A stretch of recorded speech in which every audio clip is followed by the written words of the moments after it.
Hello and welcome to Thursday Night Therapy, where five friends separated by time and space are brought together by the magic of D&D for some desperately needed therapeutic escapism.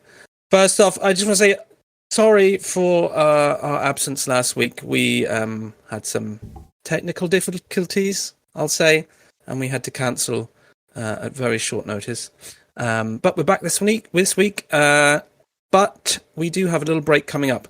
We will be playing next week, which is the 7th of May. And then we'll be taking a 2-week break, returning on the 28th of May. But in the meantime, I will actually be returning home to the Shire once again. And while I'm there, we've decided that we're all going to get together and we're going to have an actual face-to-face, in-person game. Nate is going to be DMing a one-shot, which may become a two-shot. We'll see how it goes. Yeah, we'll see how it goes. We'll see how it goes. We will be recording the session, but we will not be streaming it live. But we'll be actually recording us, won't we? We'll have cameras on us. Hopefully, that's the plan. We'll be presenting ourselves for the first time.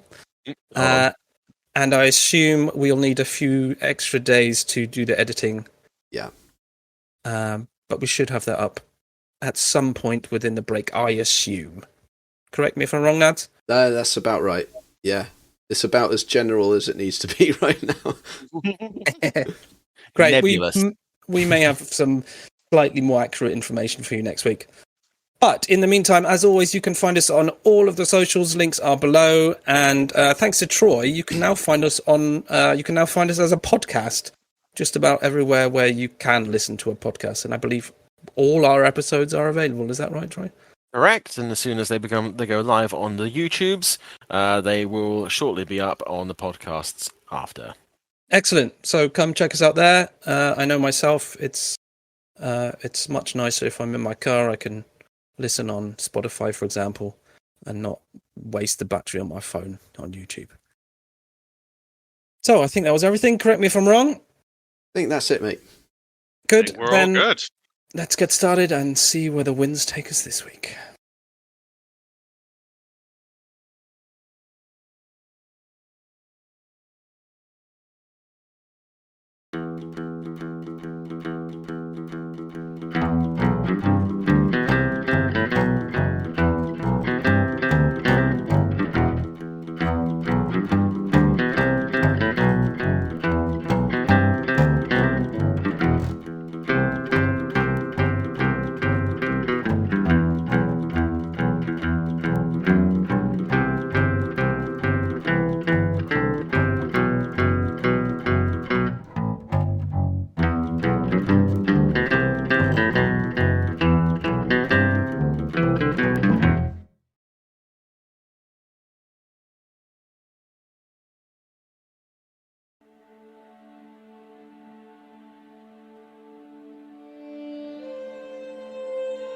Last time on Thursday Night Therapy, our party found themselves face to face with a dragon.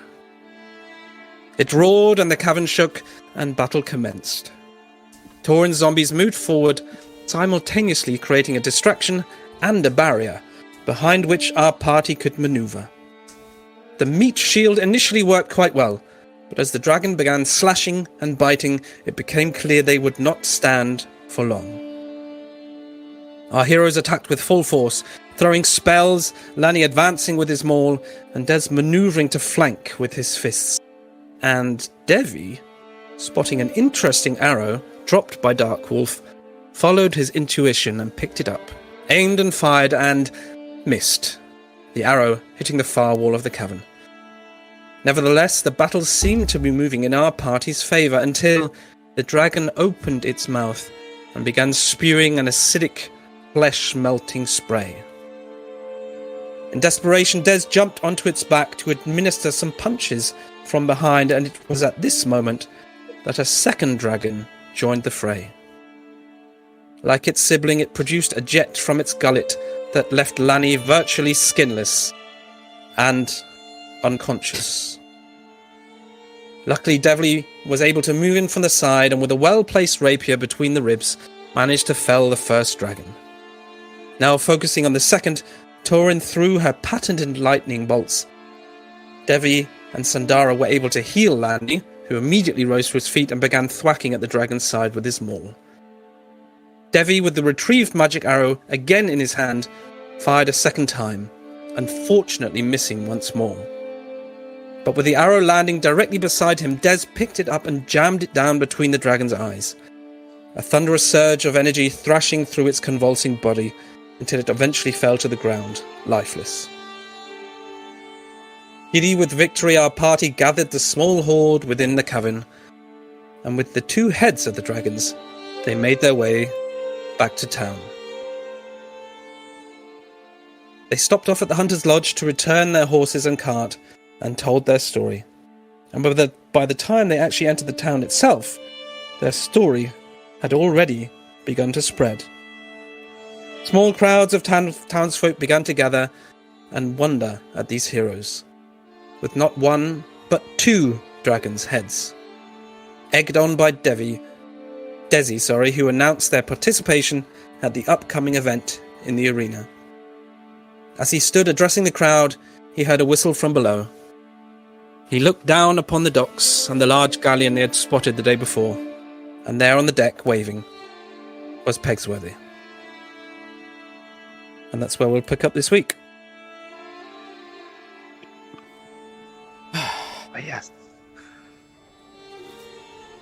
Oh, I had Oh. almost forgotten that all of that had happened. It seems like a century ago now. So, if I remember correctly, it was only actually Des and Lani with Sandara who had entered the town once more, and I believe Torrin, accompanied by Devvie, was still waiting outside of the town. Is that correct? And the two remaining zombies with us. Yeah. Exactly. As I lost two in the fight.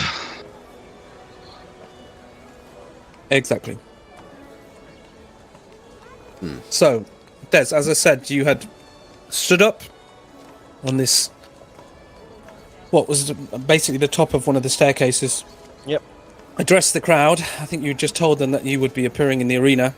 Yep. And from there, you were able to spot Pegsworthy down aboard this large galleon in the docks below. Yes, which has scuppered my plans somewhat, because I had an idea for something else to do quickly before that. You are welcome to do whatever you want. Well, I was going to take the head, parading it through the streets and whatnot, directly to the arena. To tell the guy that we were in fact alive and would be partaking in the battle, and to get my brother's money back that he had laid down in case we didn't come back, and also to see if I could charge for a higher price.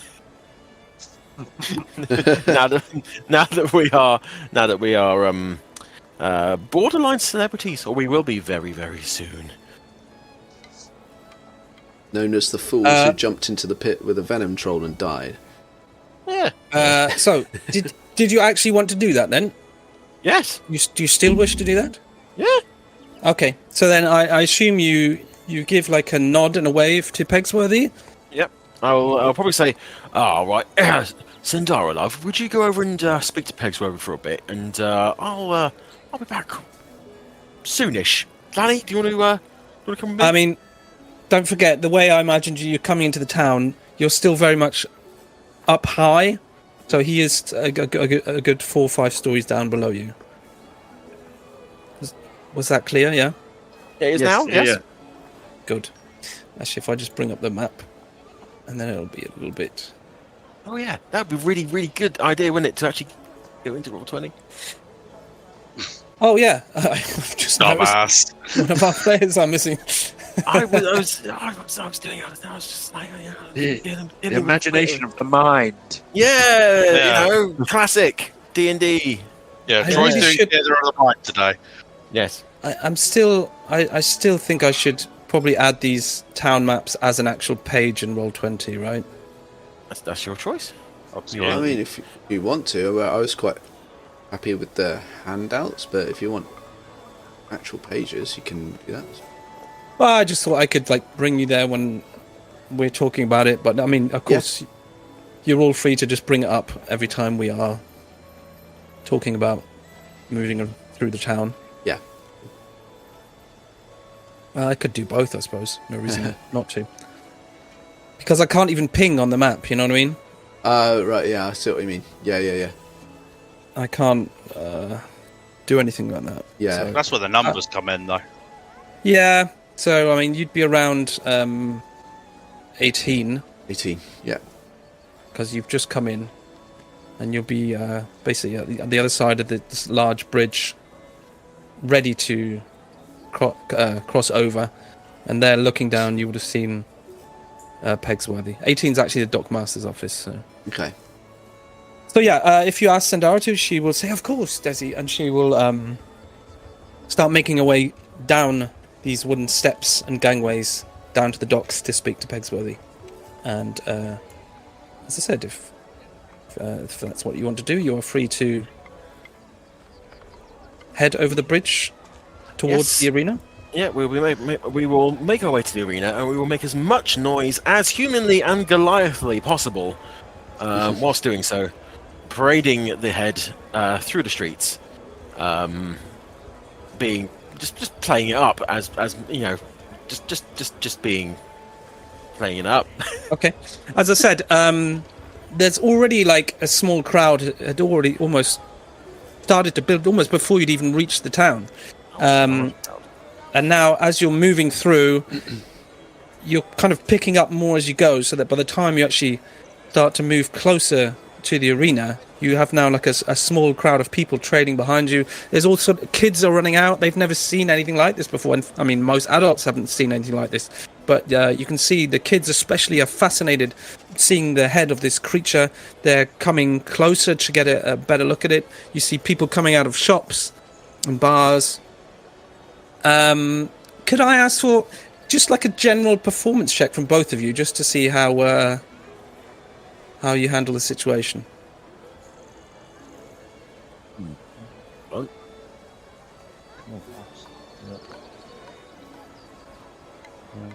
Oh, I haven't updated my character on there yet. Oh, we all leveled up, yeah. Did we all level up? 7 now, yeah. Did it on my other level sheet. 7. Oh, what? Sorry, did you say? A general performance? Yeah, just give me a performance check. You're walking through the streets, you're just I mean, if you want to, you don't have to.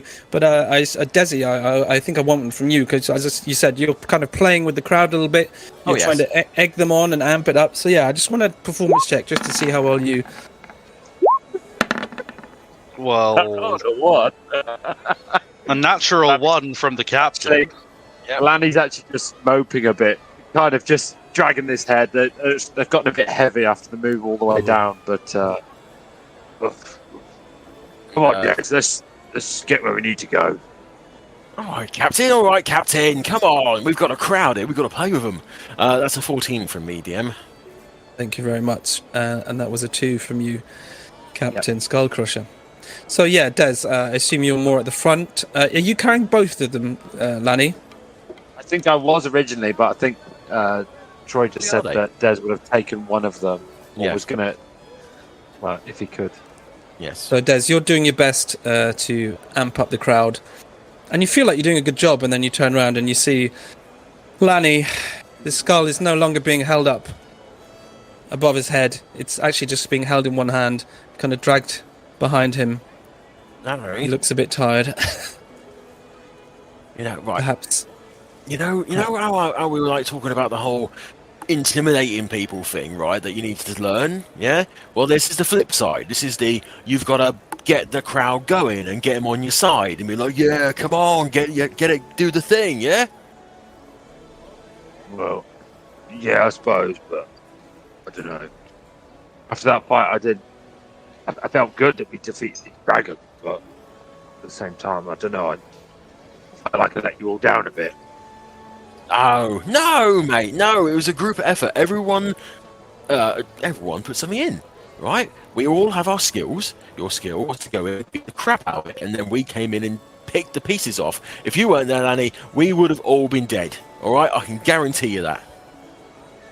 I suppose like a shield, a meat shield. No, I would never call you a meat shield to your face. Okay. Okay. Yeah. Oh. Yeah. What, are we going or what? Yeah. Yeah. Okay. So you reach the arena, and the main arched doorway that you entered before is open, and you're free just to wander in if you want to. And you don't get far, and then you do actually see your matey from before, whose name I've forgotten. As have I. Give me a second. It is 10 XP to whoever can remember his name. Captain Haley. Haley, No. yeah. Haley. No, Haley was XP. We don't do XP. Haley was the captain of the guard. I'm just talking the owner of the arena. Sorry, Oh, Stephanie. Oh, I didn't meet him, so I haven't written it down. what's his name? Sorry. True. Senfi Garrison.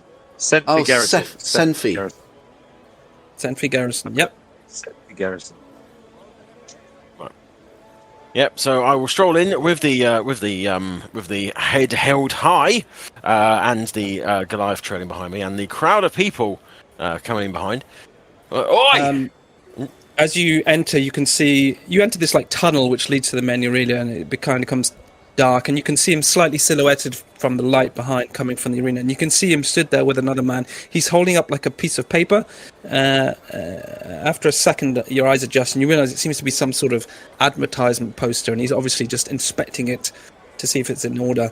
And he's obviously disturbed by this noise of people coming towards him, and he does turn to look at you, and holy shit! And he thrusts this advertisement back into the man that was presented to it, and he walks very briskly towards you, his face beaming, his arms outstretched. Oh my god, you've done it! Oh no, we haven't done it. We have done it twice. Laddie, if you'd like to present Exhibit B. Yeah. We got two of them. Oh, there were two! Well, I don't know what to say. Wow. Well, the word that I would like you to potentially think about saying would be percentage of the gate, I would say, because if you'd like to look behind us, we have been walking through the street, telling everyone who wants to listen that we are, in fact, going to be fighting in your fair establishment very, very soon. And it seems that a few people might be a little bit interested in attending when they weren't before. I see what you're saying. Give me 1 second. And he turns back to the man who has this like bag of rolled up posters, it would seem. Snatches them off at him, and then he beckons to like all of the children that have followed you in here, and he takes out his pocket, and he has like a handful of copper in his hand, and he gives one to each of the children and a handful of posters and says, "Here, go! Spread these around town. Put them up everywhere. I want everybody to know what's happening." And then he turns back to his worker and says, points to the crowd, says, "Okay, get these guys out of here. I need to talk business." And he ushers you away from the doorway into the main arena where you can talk by yourselves. Right then. So, first of all, I would like to request the money back that my brother left here as the down payment in case we didn't make it back alive. Because as you can clearly see, we've made it back alive. Oh, of course. That was a very generous offer that your brother made, and of course you have returned as promised, and I will return that gold to you. He does fish something out of his pocket and does hand you a bag. I've not touched it. It is all there. Yeah, well, we will count it, and we do know where you live. Right, It so... was 350, I believe. I think so. Wasn't it, Nadz? Did you make a note of that? I believe it was 300. But you can say 350 if he wants to give me 350. Oh, definitely 350. Yes, definitely 3. Well, I can double check, but I think it was 350. Okay. 300 actually. It's fine. But it's yeah, fine. we can double check. Right. So yeah, that's fine. That's simple business out of the way. So I think that you might be getting a few more people to your match than you may have done previously. Now, I have done a reasonably good job of drawing up quite a bit of interest in us fighting in your arena. So I would potentially be interested in renegotiating our fee. Just a sec. Am I the only one having trouble hearing Troy? Yeah, Troy keeps cutting in and out a little bit. Oh, really? Yeah. A wee bit. Do you want to just try leaving and coming back? Or... I shall leave and I shall return. Stand by!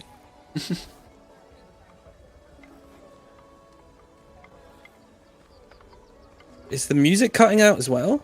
Yeah, a little bit. It's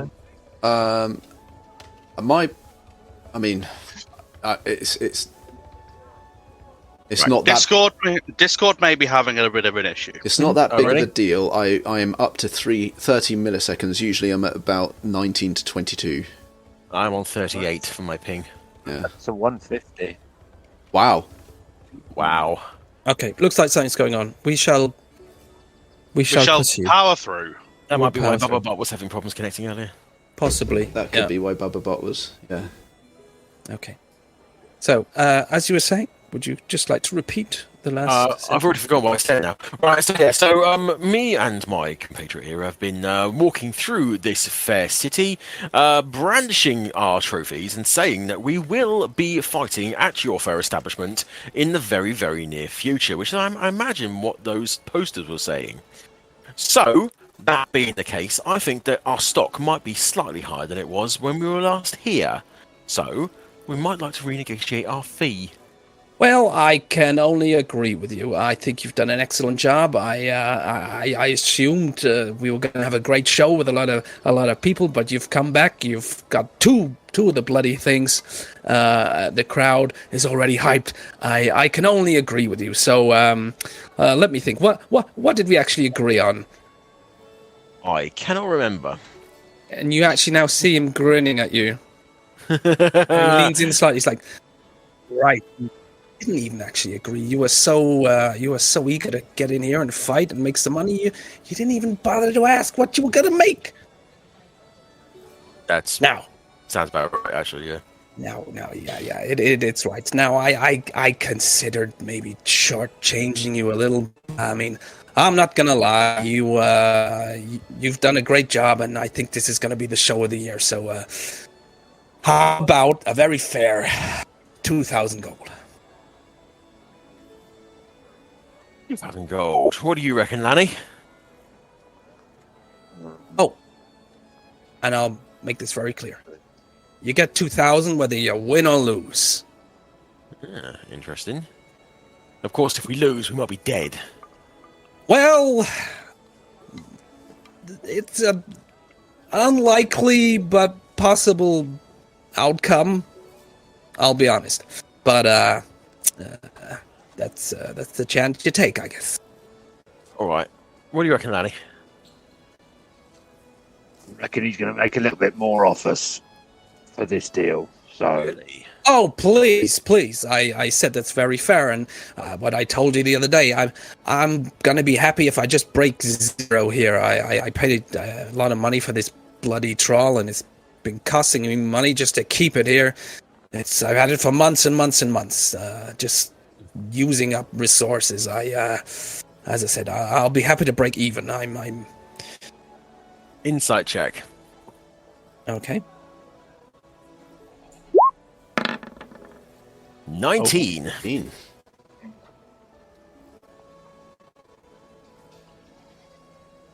Is he telling the truth? I'm going to say, even with a 19, you get the impression he's basically telling the truth. I mean, he is a businessman at the end of the day, and you probably assume he's going to be making at least a small cut of it, but you do not get the idea in any way that he's going to be shortchanging you. Okay then, fine. Yeah, $2,000, I would say, is fair, but I might request something a little bit extra on top of that. Not necessarily monetary, but do you have any kind of championships here? Championships? What do you mean? Like, well, do you have like I don't know, someone who's your top guy, or woman, or girl, or other? Do you have like a top person who is like the main champion of your arena, who holds, I don't know, some sort of belt maybe, or something like that, to say that they are the champion? Well, we do have a couple of fighters, and if you're looking to fight the best guy I have, then... Not exactly. No. What I am suggesting is that in return for this big gate that you will very likely be taking, not along with merchandising sales and drinks and food and whatnot, we get $2,000. That's very generous, and that's been accepted. But I would request that, win or lose, we be remembered in some way. So maybe something along the lines of, as previously mentioned, maybe some sort of title belt named after our crew or some such. That's, yeah. Like the Bloodwake Championship belt or something along those lines. And if I understand you correctly, you'll be wanting to fight my top guy for that.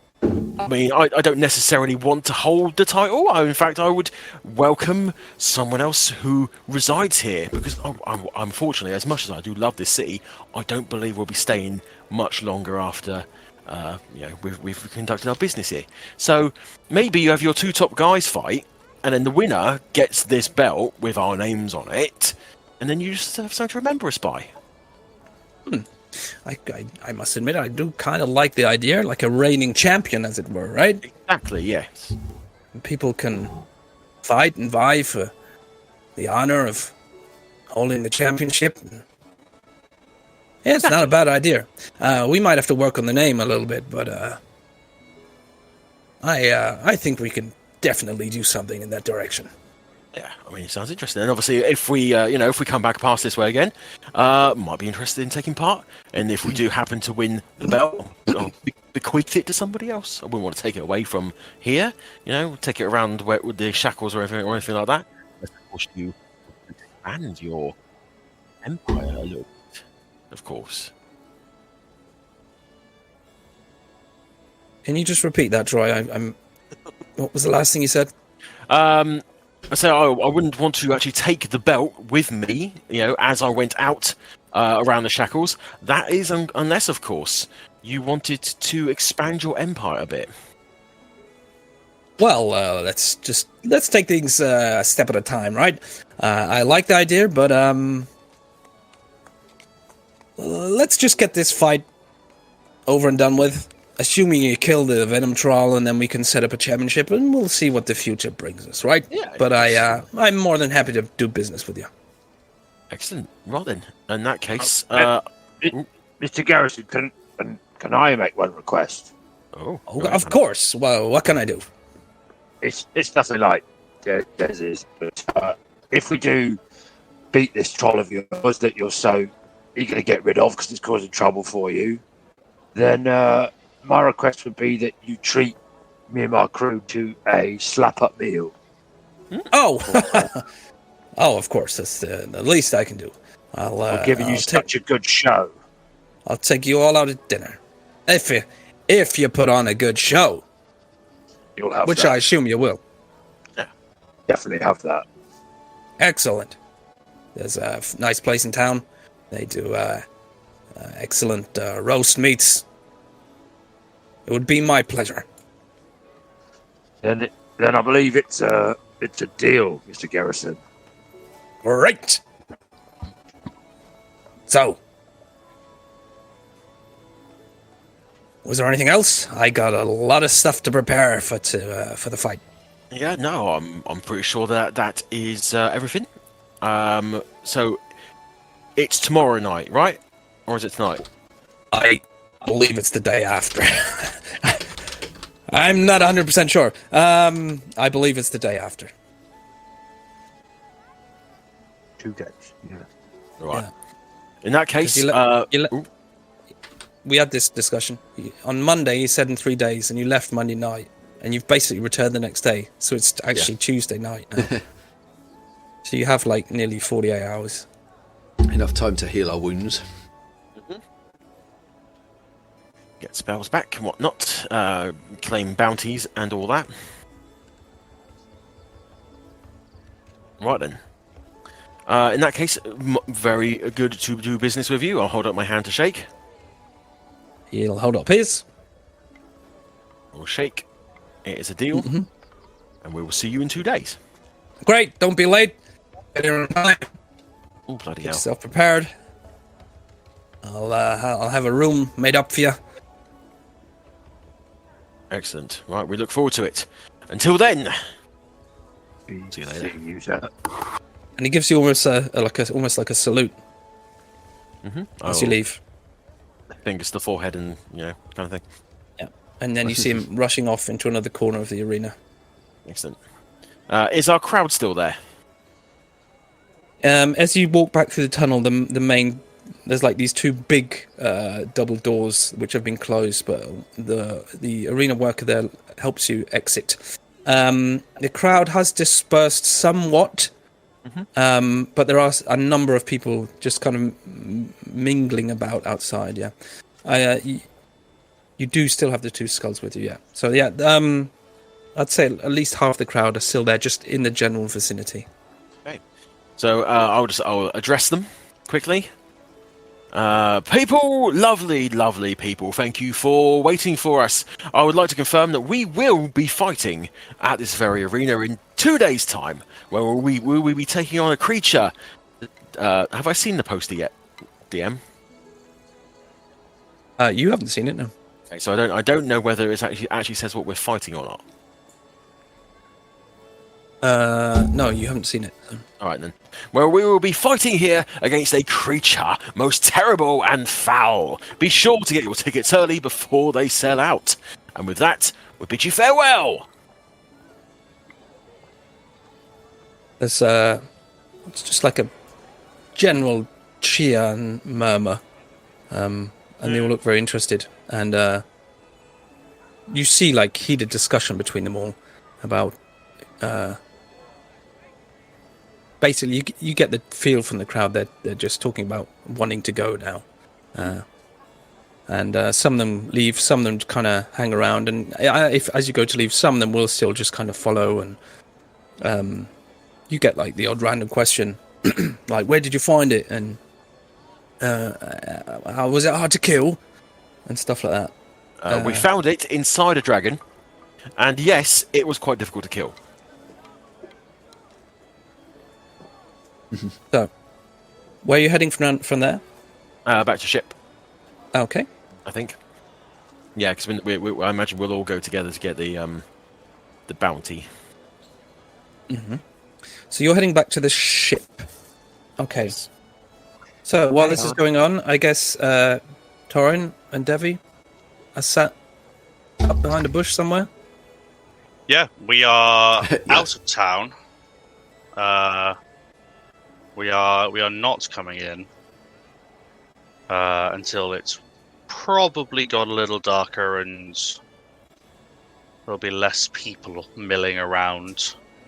You know, the whole turning up with two dragon heads, it's not great when you're dragging two zombies with you.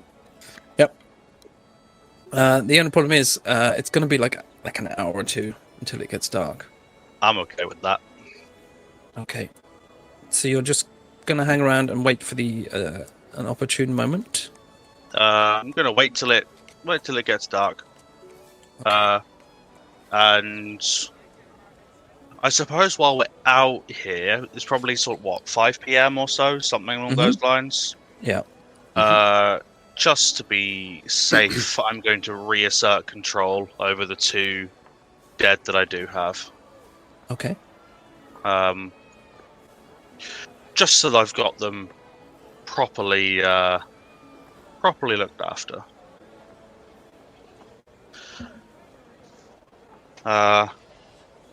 And I will probably look at Devvie and sort of try and gauge what he's thinking and whether he's just generally. I'm just kind of look over Devvie and see if he's giving anything away. His normal surly, brooding self. Giving anything away? I'm positively ecstatic. Inside check. I'll be honest, right. Okay, full disclosure. I'm looking at the notes from last session. And this was the session, I believe, where I was drinking apple pie moonshine by the gallon and did not realise how powerful it was. So I don't actually remember making any of these notes. I also don't remember what mood Dev might have been in, but considering they've just killed 2 dragons and got away all alive, he's going to be pretty happy. Well, in that case, I would be looking to Devvie with a smile at actually seeing him happy, rather than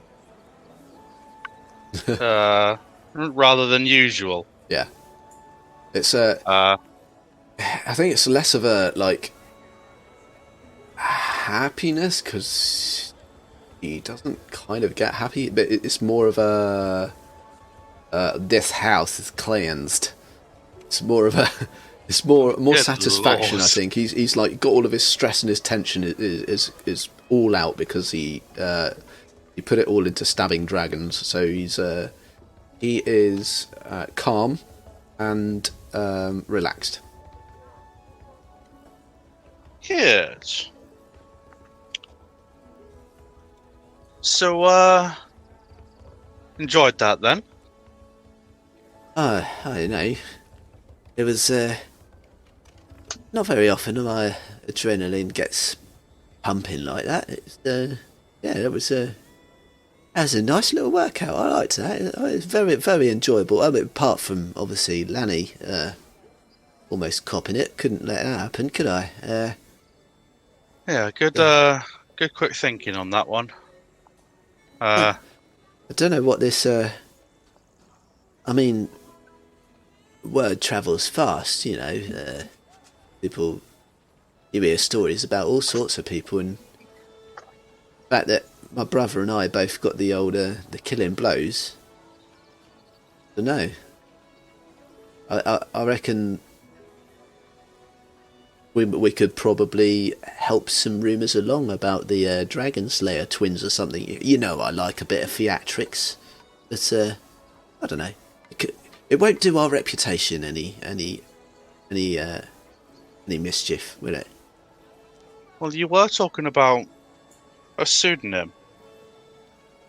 You were talking about having a stage name on your more theatrical side. You were Well, your whole thing with the 2 of you's dad and not wanting really him to know that you're doing things. that's more like, that's more to the point. I mean, I do like a theatrical, you know, I like a bit of drama, a bit of like bit of pizzazz, a bit of flair, but it's got more of a practical element to it. This whole changing names thing. I mean, like I say, I do like a bit of the old drama. It would be lovely to have my actual name out there as a name to be feared, but I don't want Daddy Dearest kind of finding out that we're after him. Not this early in the game anyway, so I think, you know, discretion is more to the point of this name change. But, something... you know me, Torrin. We had a heart-to-heart before, and you know what I did after our little tiff. What I brought you back. I tend to this kind of red mist falls over my consciousness, and then when I come out of it, a bunch of cunts are dead. So I was thinking, you know, it's always nice to have a little bit of truth in everything, and if I ever get my own ship, I'd like to call it, you know, the Red Mist, and call myself something like Captain Crimson or something, you know, a play on the red theme. Just, I don't know, it evokes an emotion in me, which is quite a feat. I mean, it doesn't sound bad to me. The whole stage name thing I've taken myself. I'm Miss Blackheart. I like it. I do like yours. It's the thing I've chosen. It's not too chintzy, is it? It's not too twee. I don't think so. No, all right. So it's nice to get a feel. The reputation to back it up. It's not like, what's his fucking Clarence, Dark Wolf. Oh yeah. Fuck that. Like, God, I hate those things. they are rather off-putting, it has to be said. Yeah. What was his name? Copeland? Yeah, Look, the name Crimson, you actually back it up. So, you don't have to worry about people looking at you the same way we looked at him. Right. Well, that's, I mean, he had a reputation for being this big old monster hunter. So, I don't know, maybe there was some justification in it, but this one obviously, you don't reckon we had something to do with that? What, him dying? Yeah, I mean, we did give him a bit of a pasting beforehand, didn't we? I mean, if he was dumb enough to walk into a dragon's hole and not be prepared for it, he's dumb enough to get toasted. We did give him the option of a partnership. We also gave him the option of fucking turning round. Yeah, and he was also dumb enough to try and attack us. He shot at your brother, for fuck's sake. Yeah, that never goes down well. He's lucky I didn't put a lightning bolt through his chest. Kind of shit just pisses Des off. I mean, to be fair, anything pisses Des off. Oh yeah. Kind of his thing. Yeah. High blood pressure, 100% of the time. Always on boiling point. That's that's how I like him. If it's any different, I'd be worried. That's fair. And we may not see eye to eye, but he's definitely got his uses and his talents. Whether I agree with his methods all the time, he does get the job done. Yeah, and don't put it about that this has been said, because his head'll increase in size tenfold, but he is a bit of a lovable wanker. Oh, I'd never say anything to make his head any bigger than it is. He hardly fits on the ship. Somewhere my ears are burning. Fuck you, you're not here. There's big red cauliflowers on the side of your head. Yeah. I mean, speaking of things getting done and everything else, Sandara did fantastically. Do you know what? She really helped out. She really did, and I was thinking, it's about time that we started rewarding some of our more loyal and useful crew. I mean, I think Sandara, Tally, in particular, those two are probably looking at an officership at this point. They've been nothing but helpful. I can see that. I wouldn't want to give them any illusions of being on the same level as us, but they're definitely a cut above the rest of them. Absolutely. I think, a little bonus, especially Sandara. I mean, for fuck's sake, she's literally saved our lives several occasions. She has. That girl needs something. She needs a bonus, and And I think Whether I agree with her. Oh, you carry on. Well, whether I agree with her god or not, and whether I care for what all of that stands for, she has done amazing work with us. She has absolutely. Well, fucking hell, you and your brother have almost died too many times to count, and It saved our asses so many times. Lanny was on his ass Desmond, in that bless fight, her. and we really needed her help there, and she pulled through. Could not have done any of this without her. I get the impression that she's come out of her shell a bit, you know. I mean, she was a bit...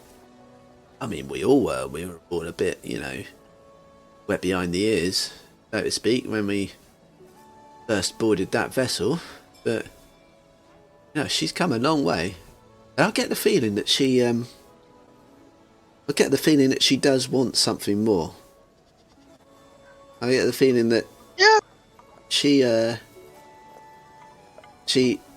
wants to direct her life rather than be directed. Do you know what I mean? Yeah. I think she wants more. So I think if we give her we give her like the role of an officer or something, so she can make a few more decisions, you know, and be a bit more autonomous. I think she'll thrive. We'll have to obviously chat with Lanny and my brother about it, but I think she's ready. I'd say hold off on the rest of them, but I think Sandara is a good fit for a position above the rest. Absolutely, yeah.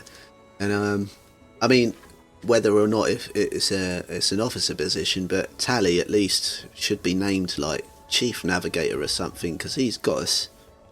Well, he's got us everywhere we need to go. I think he's doing very well, but I wouldn't give it to him just yet.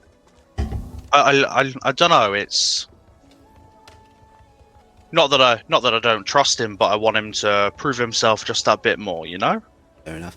And you know, another thing about Tally, just thinking about it, he seems quite laid back. I'm not sure if he actually does want it, but it's a conversation we can at least have with him if the time's right. Absolutely. But that's all I've been thinking about. What about you? You all right? What about me? I mean, Yeah. you did really well in that fight.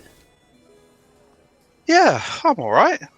I mean, shit. I hid at the back and threw magic, but. I mean, your fucking minions. Bloody hell. Were they were a boon? Yeah, they did their job. They did very well. And I'm much glad. It's a much better idea to lose them than you lot. Oh, absolutely. And I mean, the more look at fodder the- we can throw at things, the better. I'll look at the two remaining ones. Mm. One with a neck that's slowly knitting itself back together again. Out of character, who do we have left? We have the pirate zombie. So Wilhelm's unnamed minion. Yeah. And Wilhelm. Oh, wow. Okay, so Plug's gone. Right. Plug got fucked. Yeah. Plug would have had to made like a con save of like 56 or something. That was him. He got fucking ruined. So I'll look at the two remaining ones and I'll be like, well, you know, to be fair, for a bloke with no eyes and one arm, I think the zombie Plug did not too badly, old Gunter. Yeah, he did well. I mean, I'm Still a cunt. I'm surprised he got down the fucking steps, to be honest. Oh, he fell. Oh, is that what happened? Oh, Yeah. No, that makes sense. Yeah, that thud as we went in that got us all heard. Yeah, that was him. Oh, I had eyes on the dragon, so I wasn't really concentrating.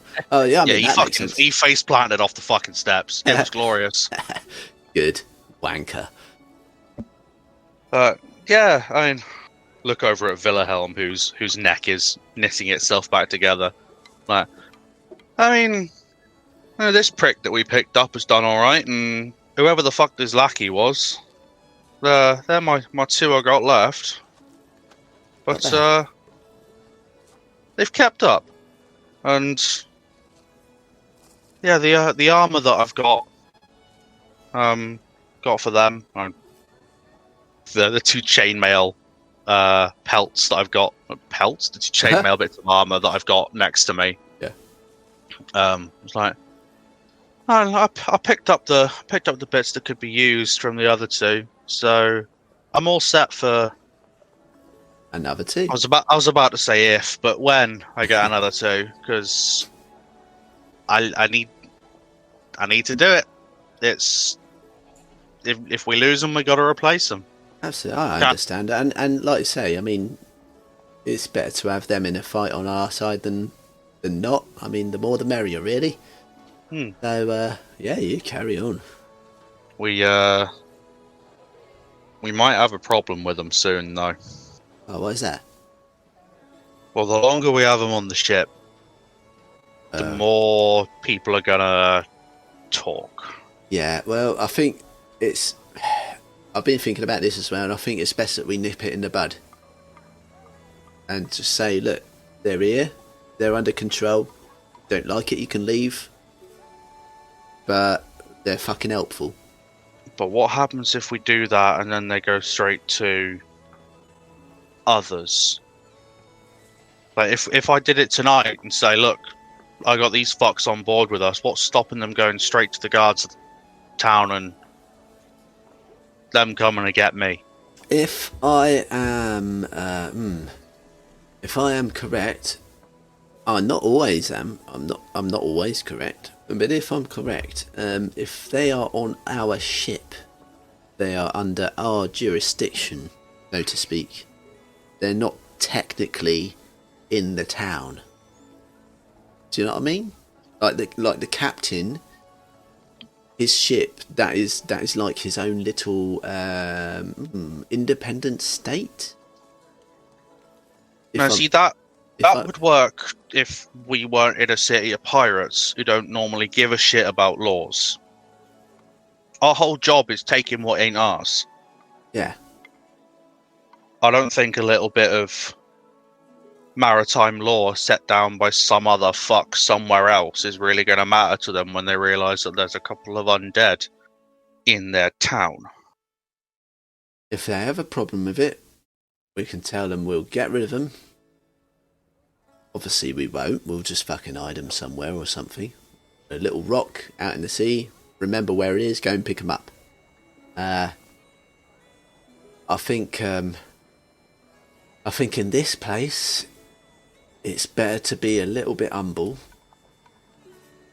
I know that we're a lawless bunch, but they've probably got their own rules here.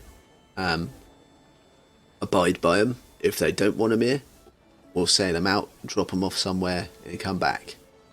It's not that big of a deal. Although, we can't really drop them off anywhere. Because if they're away from me for 24 hours, then they ain't mine anymore. But riddle me this. What happens to a zombie that is not under your control but has got nowhere to go? Well, it just sits there.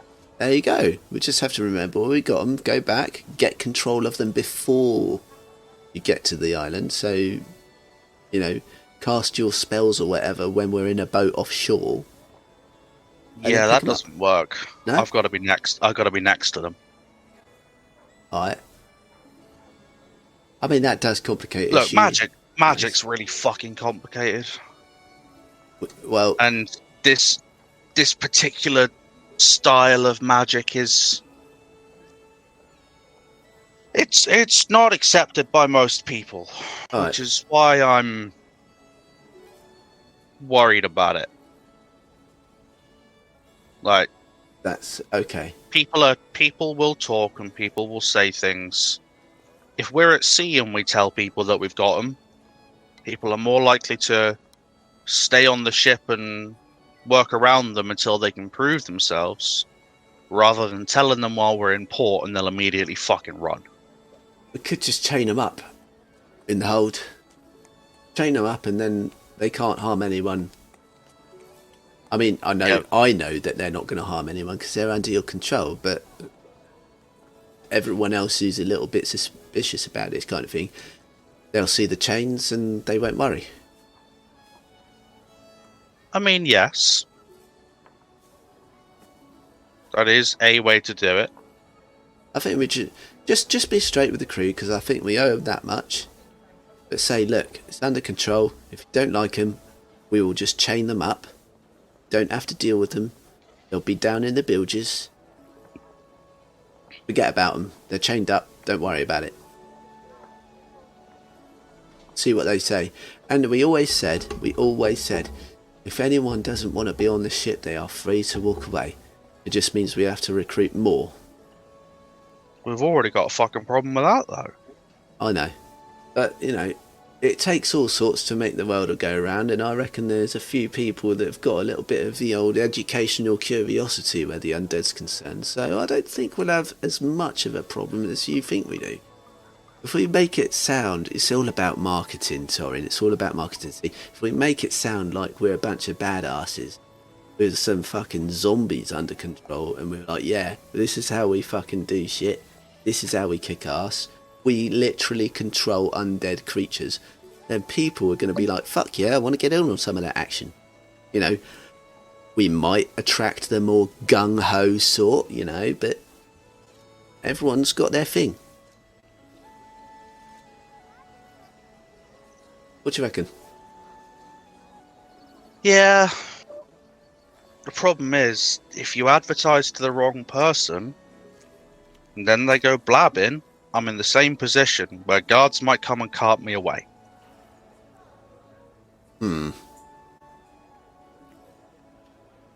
Right, so it's hide 'em for now then, yeah? Yeah. We need to hide them, we need to get crew, and then when we're out to sea, we tell the crew. Alright, we'll go with your plan, yeah. If they get off the ship immediately and run for guards, I'm fucked. Alright, cloak and dagger it is then. Hey, that's more your style anyway, right? Yeah, we'll get him down to the bilges, we'll put him in there.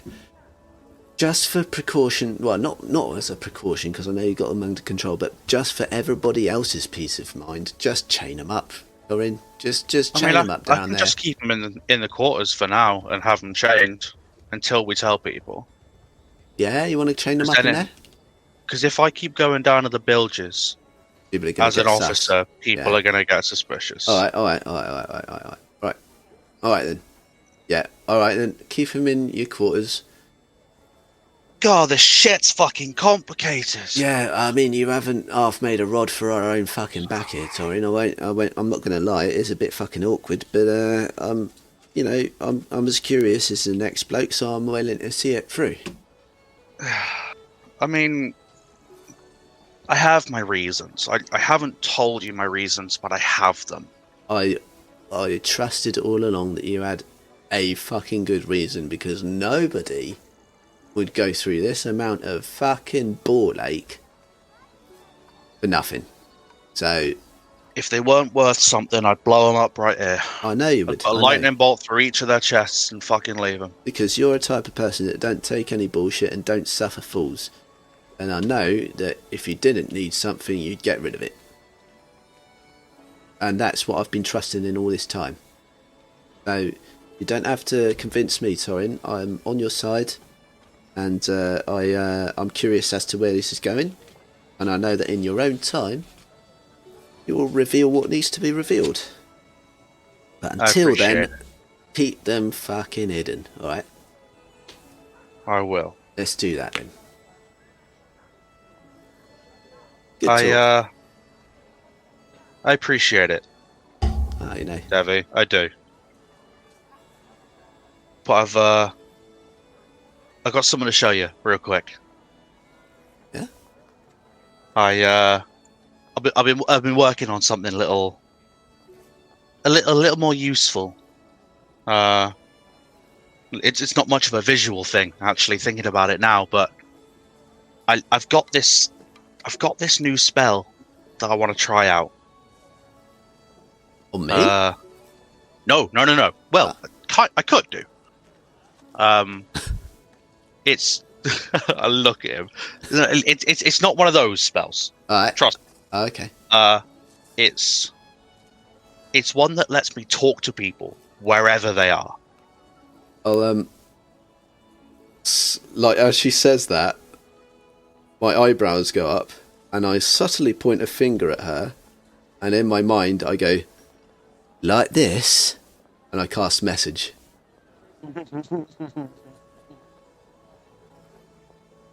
Kind of. You'll hear in your head back. I give a little chuckle. It's more of a long distance thing. Ah. So like this, like what I just did, but what are we talking? Through barriers? Through what? Anywhere. Literally anywhere. Anywhere on this plane of existence, I Wow. can talk to them. Well, that's fucking useful.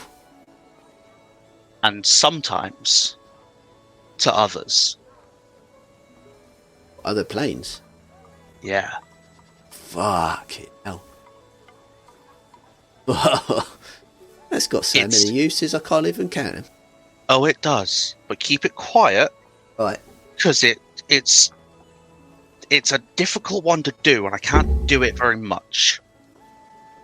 So don't be telling people about this shit. I mean, I But- struggle with the little things that I can just about understand. So yeah, don't worry. Secret's safe with me. I mean, the True Wind. Remember the name of the captain and the big old dragonborn that took the lightning bolt to the chest? Oh, name Kiliax. Kiliax. Yeah. And Lady Asira Lady and Asira. Kiliax. Yeah. I've met them, which means I could talk to them. So it's anyone you've met. Yep. Interesting. You could pop up in Arrogant's mind and say, "Hey, you know what? Plug fucked you over and stole your boat, wanker." And then just don't say anything else. Absolutely. I Amazing. could. Oh, there's so much potential for shenanigans with that. Torrin, I can't. There are. But it's also very useful. Oh, yeah, of course. I mean, I could message I could send a message to Rickety Squibs. Got another ship that we need working on. we're tell him coming that we're in, on get our way. ready. Yeah. If we're off somewhere and we need to get the ship to leave port because we've done something fucking dumb, message ahead. Tally. Yeah. I Yeah. could That is, yeah, that's a definite use that we might need. I'm trying not to have to do that here in Little Opara because I've got some business I want to conduct. So, just I mean, we don't want to have issues. Like, we're here, we're going to get a fuck ton of money from these dragon I heads. hope so. We got this fight in the arena, which I'm still pissed at your brother for, by the way, because what the fuck? Yeah, well, A troll? yeah. I know nothing about trolls. He How sees the a mountain. fuck do we kill that? He sees a mountain and he wants to fucking climb it. That's my brother. Because it's there. I mean, yeah, but... Like, I wasn't even there, and he fucking volunteered me! Yep, sounds about right. I could just punch him in the face repeatedly on multiple occasions a day. I think that's pretty much you summed up everyone he's ever met, I think. He's an interesting one. Yeah. I love him. Look, but this spell, we talked about finding Pegsworthy, didn't we? Yeah? I could send him a message, figure out where he is. Alright. Like, there's So many things that we could do. Probably not best to do it today. Right. I'm still a little Peaky from the site. spent. Yeah. But I could message him tomorrow, or I could send a message to Harrigan tomorrow and say, You're a wanker. dickhead was a dickhead, and also you are too. Yeah, that sort of thing. But You imagine how angry he'll get if you do that every day. I know. Yep. And he might not even remember who I am. So he'll hear this voice in his head. Change your voice a little bit, so he'll definitely. And he have no might idea. He might recognise me. Well, I don't know how the spell works actually. Will it is it like a magic thing where he knows who it's from? Oh no, I don't know. Oh, there's so many things. I don't know. I've never used it. But it's exciting, and I can do it tomorrow, and we can see how it works. It's a date. I'm in. Should we Should we go back to the ship? I mean, it's starting to get dark, so I think it would be alright. give it another 10 just to let the sun go down over that ridge, and then we'll start moving in. Alright. I don't want people seeing these, for obvious reasons. Of course. All this cloak and dagger, and then just to be seen walking through the town in broad daylight. Bad idea. Really should have thought of that when I first took them out from the fucking ship. Ah well, you live and you learn. They don't, but we do. Oh yeah, well that's fair. Yeah, let's start moving back. Let's get these fucks on the ship, and I'll get them into my quarters. So while all this was going on, assuming that you chatted away until it was dark enough, Yes. Desi and Lani have walked back through the town, and I assume you're making your way down the steps towards the docks where your ship is anchored? Yeah. Okay, as you reach the walkway, you can see that from his ship, accompanied by Sandara, you can see Pegsworthy walking towards the two of you. Bloody Clanking hell, Torrin, along. that worked fast. No, whoa. Devvie, you're still up out of town. Oh, right, sorry. The other two, not us. While you were having this conversation, right. Lani and Des would have returned to the ship, and so It's a glitch in the Matrix, sorry. Pegsworthy is hobbling towards you. You can hear the clank of his wooden leg on the walkway with every second step, and he is smiling, and he holds his arms out generally in a welcoming fashion. Sandara beaming beside him, and he approaches the two of you, basically right in the middle of your two ships.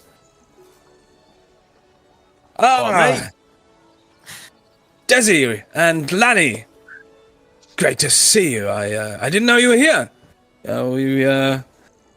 You've been here a couple of days, I hear. Yes. Yeah. Very eventful days so far, as you can probably see. I see. The girls told me that you were out fighting the dragon. I'm rather impressed. Well, yeah. I mean, to be perfectly honest, I'm quite impressed that we came out pretty much unscathed. Yeah. I mean, we've got a bit more work here. You know, we have signed up to participate in the arena fights in a few days. Really? Yeah. If you're still knocking around, you can feel free to come along and watch that. Busy boys. Well, of course, it's one of the reasons I came here. They have monthly events here, so I do like to pop in when I have time. It's not far from Goat's Head, so I do enjoy the arena battles. Yeah. Well, Are you all taking part, or? We are indeed, yes. The four of us. Sandara will be sitting this one out. It is going to be the four captains, kind of, council. We still haven't really worked that out, have we, Lani? Anyway, Captain Skullcrusher and his retinue, if you will. Yeah, it's going to be a fight of the century, I think. Well, what are you fighting? Well, I don't know whether they've actually announced it yet officially, but I tell you, as you're a mate of ours, we're going to be fighting a venom troll. No. Good God. Venom troll. Yeah. Can't say I've ever... Yeah, I've not actually come across it myself, but I'm sure, we felled 2 dragons. How difficult can one troll be? Yeah, precisely. Well, I have every confidence in you. Yeah, pretty much. I couldn't help but notice, which explains the reason why I failed to notice that you were even in town, although I have spent most of the past 2 days in the bathhouse. You are sailing a different ship than the one that I last saw you with. Indeed.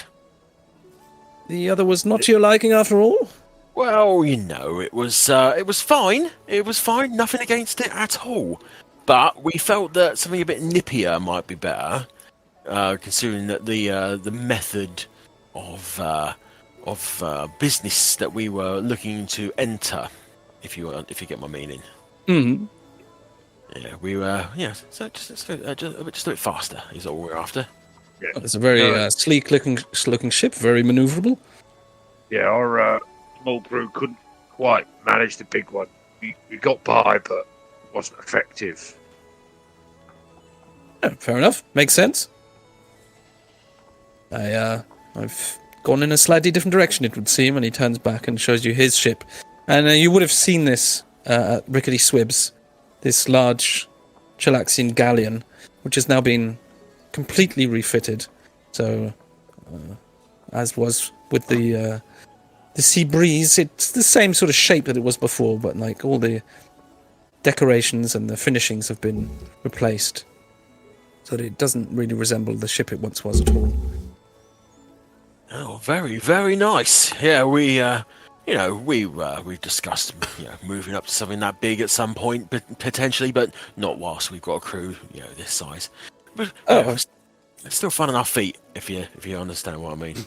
Oh, of course. Take things one step at a time.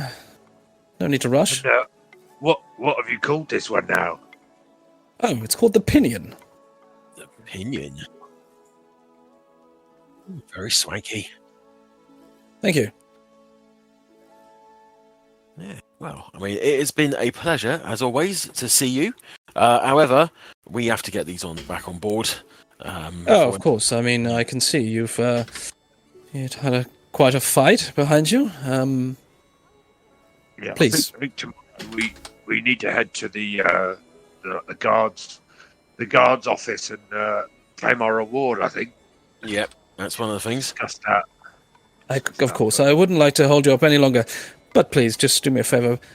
Pop along when you do have time, perhaps one evening over the next few days. We can have a drink together and have a little chat, something to eat before we part ways once again. Absolutely, it'll be our pleasure. As I said, I will be staying to watch the battles in the arena. After which, I was planning to head back to Goat's Head, but it would be nice just to have a drink together before that happens. Absolutely, yes, absolutely. I'll look for you in the crowd. Oh, I will be watching eagerly. Mm-hmm. So, as I said, I would not like to keep you any longer. Please go get yourself cleaned up and sorted out. Yeah. All right then. Yeah. Cool. See you later. Hello. Good evening. Bye. Bye.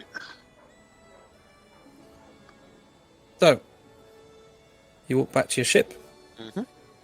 and you can see there are a number of figures on deck. Our can own crew? Mostly. But there Mostly? are some new, unfamiliar faces. Oh. You can see, aside from the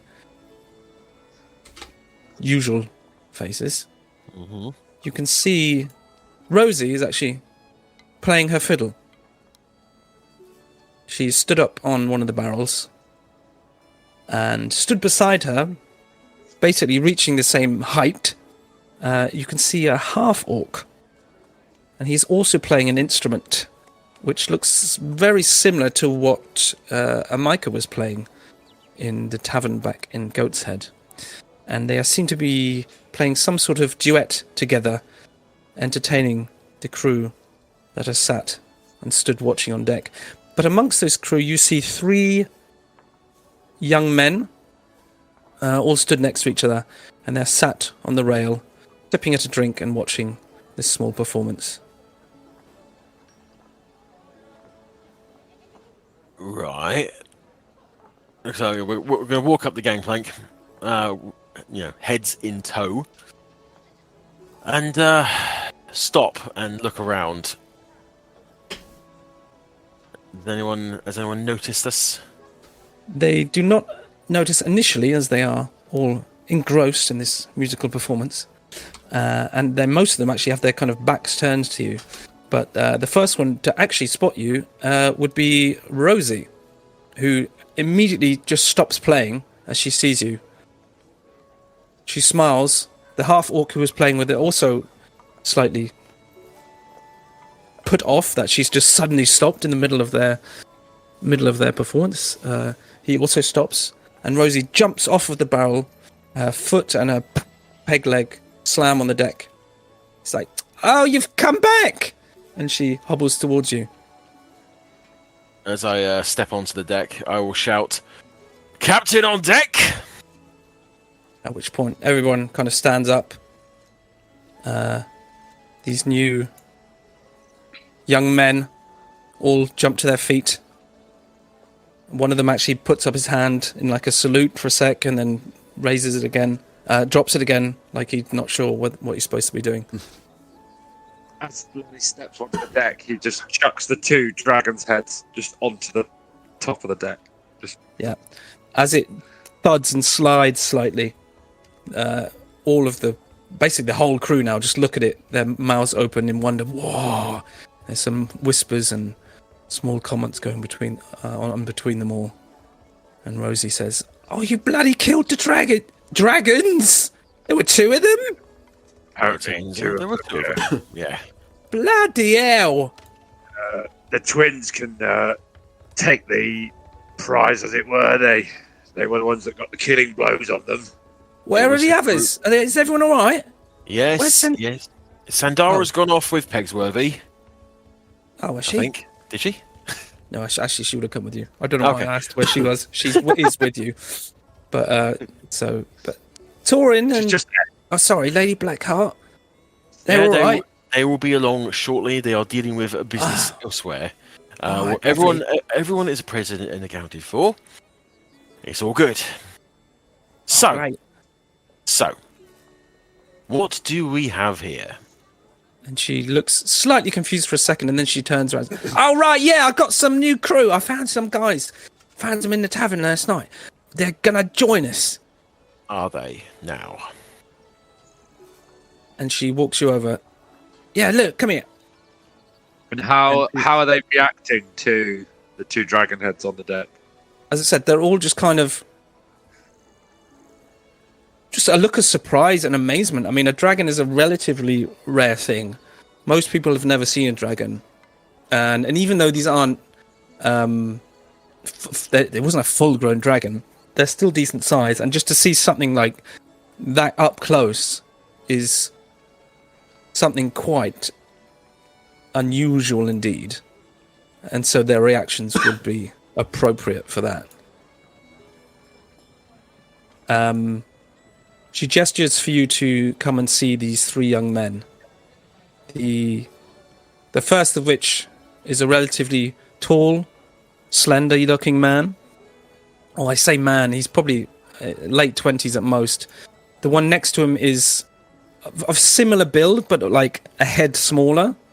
And the one on the end, in height, is somewhere in between, but he's quite a chunky fella, let's say. And just looking at them now, you could probably assume that there's some sort of family bond between them, as they all have like similar sort of looks to them. Right then. So, right lads, my name is Des. This here, and gestures to Lanny, is Captain Skullcrusher.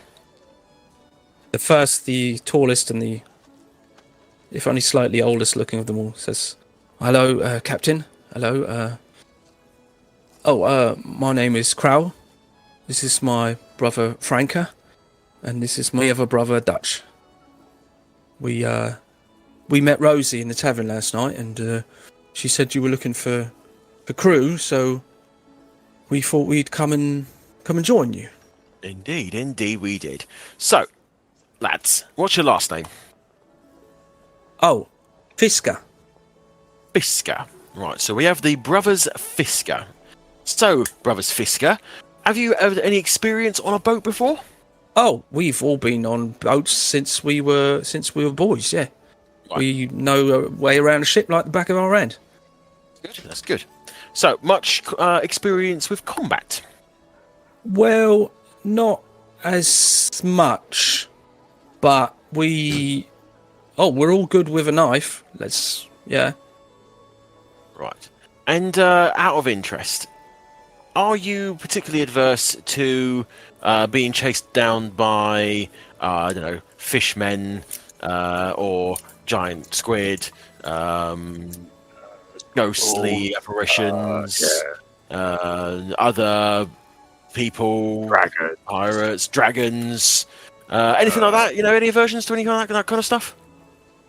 There are a few kind of mildly confused looks, and they do glance back and forth, and then he speaks up and says, "Well, it's not the thing I'd want to be doing every day, but I mean, as long as there's a wage in it, then I mean, we're up for it, really." Right.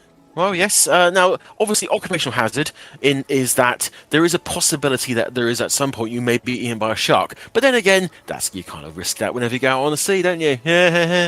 Oh, yeah, we get it. We spoke to Rosie and the other crew. They did explain that there are dangers involved, but they also said that you do pay them very well. So We do. No, we do.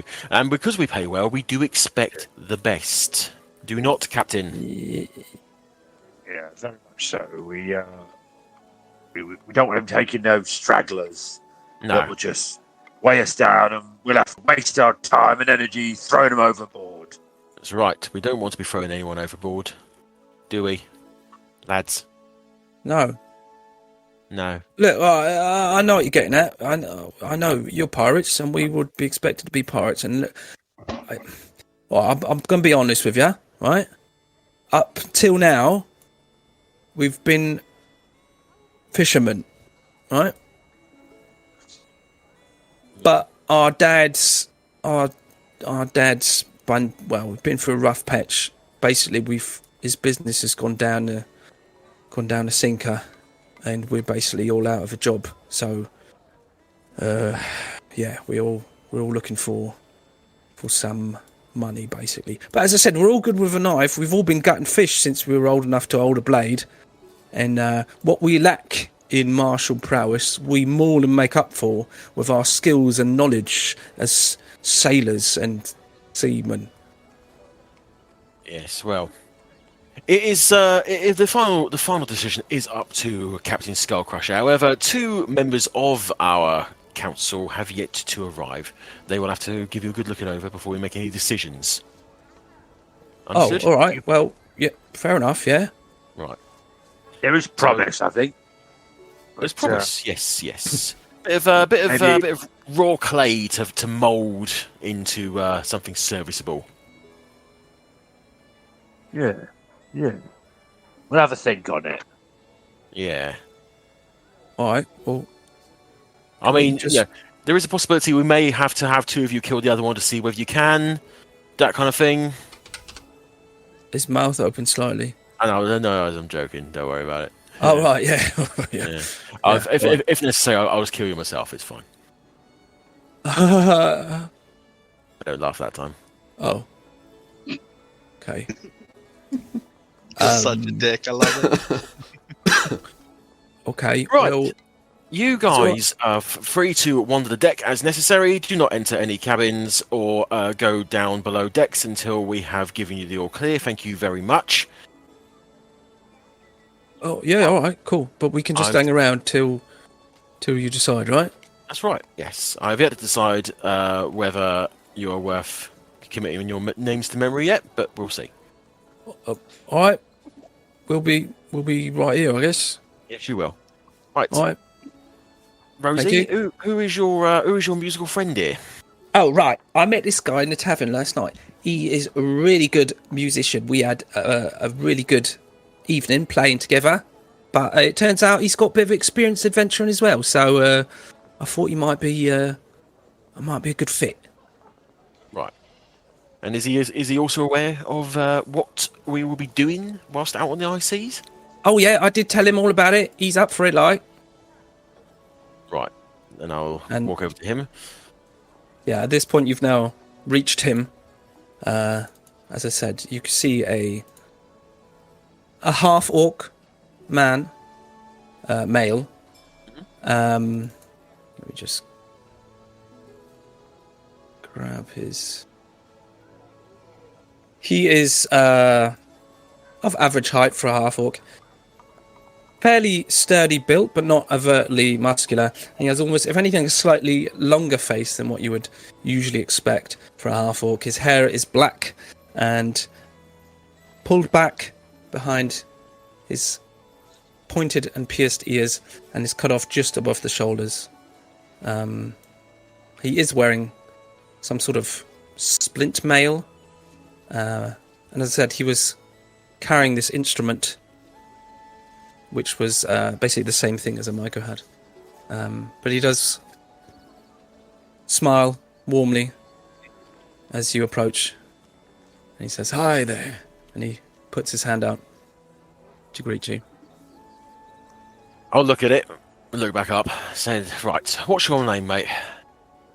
"My name is Benoch." Benoch. Right. And any experience on a boat? "Oh, of course. I grew up in Port Peril. I've traveled around.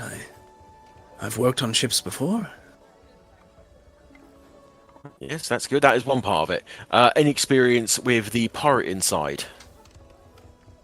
Yes, I was a member of a ship for a while, nearly 2 years. Right, and why did you leave? Well, I set out to see the region. I made it a plan at some point just to visit every island in the Shackles. So, well, we might be able to help you with that. Certainly, we're got a bit of exploring to do. Indeed, we do.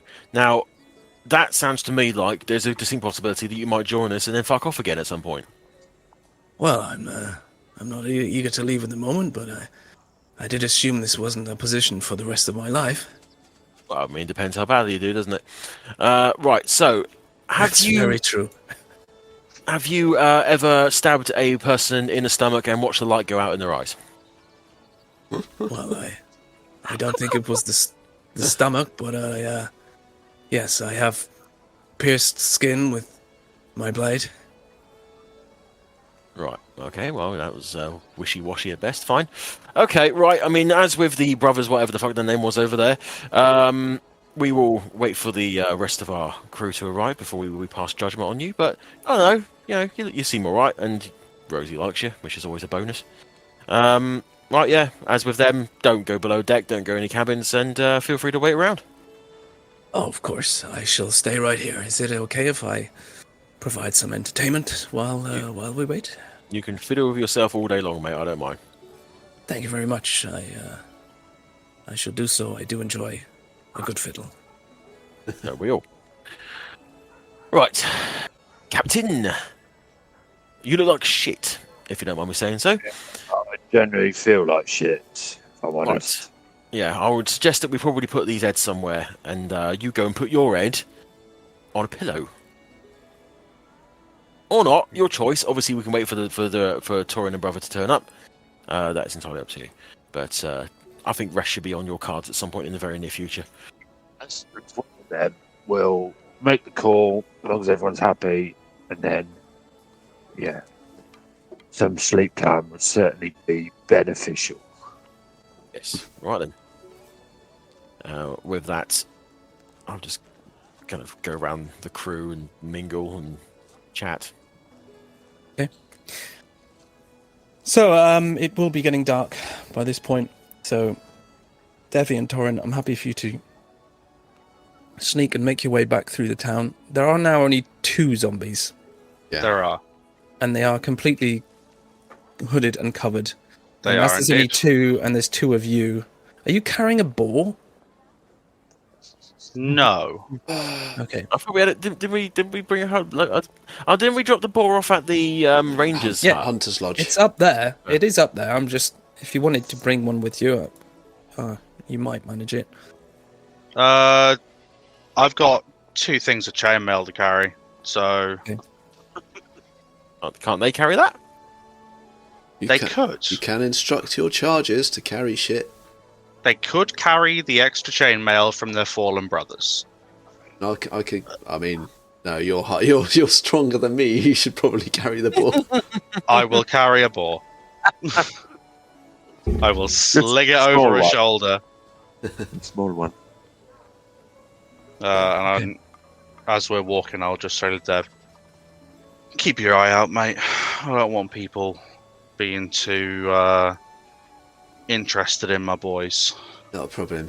And actually, what I'll do, if it's all right with the DM, is because I am the way I am and my character background is criminal, I will probably know how to move through crowds without drawing attention. So I would like to steer Torrin and our 2 companions back to the ship in the most inconspicuous way possible. So would you like me to actually roll a check for that?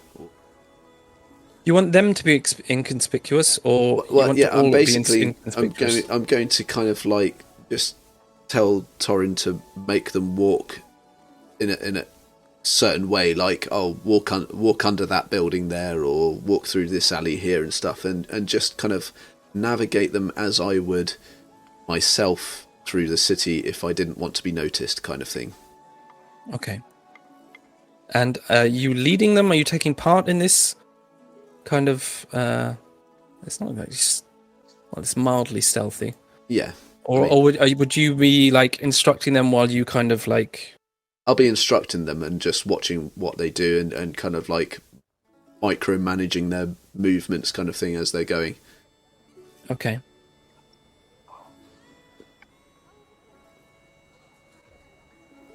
So, do you want me to roll for that, or...? Yeah, I'm just trying to decide what I want. Okay. Because this... I don't know if I would give it a stealth. I suppose it's still knowledge... Give me a stealth check. Yeah, look. Because That is you're at a least using your knowledge of stealth. Okay. 22. Yeah, so you're using your tips and tricks, as it were, Yeah. to guide them, micromanage, as you say. But while you're, like, ushering them this way and that, if you do see any people, I mean, it's not particularly crowded, and you are on, like, the quiet side of town. You are literally on the edge of town. And at the night, there's no one going up to the Hunter's Lodge. So you don't have far to go. It's not particularly busy. And any moments where you do see people, or even small crowds, you kind of... You usher them one way, and then you kind of move in between. Yeah, so I was that, gonna like, say, you're I kind of always... put You're myself always in between them and the people who are there, and I imagine you just like lifting your hat and giving like almost like a theatrical nod, more as just like a distraction. Yeah. Than anything else. Directing the eye. Exactly. in which case you are able to make your way back to the ship without anybody really paying attention to anybody other than Devvie. Wonderful. Now, it is a bit unusual on deck. As I said, most of the crew are there. There is music going on as you arrive. And there are a few people who turn to look at these unknown figures. But it's actually Sandara who kind of walks in between. And you just see her kind of like giving like some reassuring words. And you just catch like the glimpse of a sentence like, don't worry about it. It'll be explained. Okay. And she kind of stops any of the crew coming too close to inspect these strangers. Yeah. I just quietly whisper to Torrin, "See? Told you she needs a bonus." I'll give Devvie a slight smile as I instruct my charges to go into the captain's quarters. And I will stop next to Sandara. And give her just a little nod. And then look out amongst the people on deck. Are any of the fellow officers on deck? Have you both disappeared, or are you still up here? I think Desi said he was going to be hanging around on deck. Yep, I should be mingling. Lani, And I don't think you specifically said what you were doing. Lanny would hang around until the other two got back, and then was going to kind of Okay. retreat. I will clock each of their eyes then. Just give them both a little nod. And then see the people that I haven't seen before. And quite loudly say, "Who the fuck are these then?" Hang on, wait a sec. Have you returned the zombies? Yes, the zombies sorry. have gone into their captain's quarters. Okay, sorry, I zoned out for a sec. Okay. The zombies have gone into the captain's quarters. I've clocked the eyes of my fellow officers and Sandara. And I will now stand next to Sandara and loudly shout, "Who the fuck are these lot then?" She does turn to you. You're stood right next to her, yeah? I'm stood next to Sandara, yes. Yeah. She says, "Oh, these, looks like Rosie and Janny met these guys in the tavern last night. I think they're hoping to join the crew." Indeed they are. I see. New boys, step forward. All four of you, please. Yep, they do all one after the other stand up and make their way over to you. Right then, this, my good friends, is Lady Blackheart. She will eat you if you fuck her up. Alright? Or if I'm bored. That too. Why do you think we need new crew? The three boys kind of look at each other again. At this point, they're not sure if anything you say is meant in earnest or is a joke. And They that's just look exactly confused. how it should be. Yeah. Dev is to one side of Torrin, but he kind of like grins a little bit and lets out a little. Benok, the half-orc, who you can tell seems to be a little bit more socially savvy, just very softly grins at this. So, you four want to join the crew of the Bloodwake? There's some eager nods from the boys. Names, quickly, before I get bored. I'm Kral. This is my brother Franka, and this is my other brother Dutch. As he's talking, Dev's actually started walking around them all and like looking this new group up and down, like kind of appraisingly. And the half-orc looks at you directly, Torrin, in a confident way.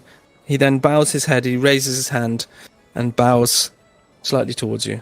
Says, "I am Benoch Yamadin." I will take his hand. He, as you make contact, he does then, he kind of brings his head towards it like he is going to kiss your hand, but he stops just before, without actually making contact, and kind of like this kind of mock hand kissing gesture.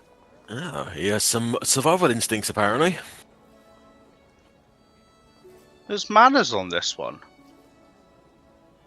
It's odd for our crew, but Yeah, we can beat that out of him. nice. Benok and the brothers. This fine gentleman circling you is the other of our brothers. This is Devvie. Evening, fellas. I assume the other officers have told you of what we expect from our crew? Benok speaks up. Yes, we have been speaking to them all, and we are fully aware of what you expect of us. Good. So which ones of you are going to fight which ones to see who lives? Oh, we already made that joke. Yeah, sorry. Sorry. Oh, ruin my fun. Yeah. Nervous laughter from the boys. Seeing as they have nervous laughter, I kind of like I twig that and I step up in front of them and go, You lot, you've fought before? Who you asking now? the three brothers. Well, yeah, we used to fight each other all the time as kids. But no, we said before to your brother, we're not all that experienced with combat, but we're really good on a ship.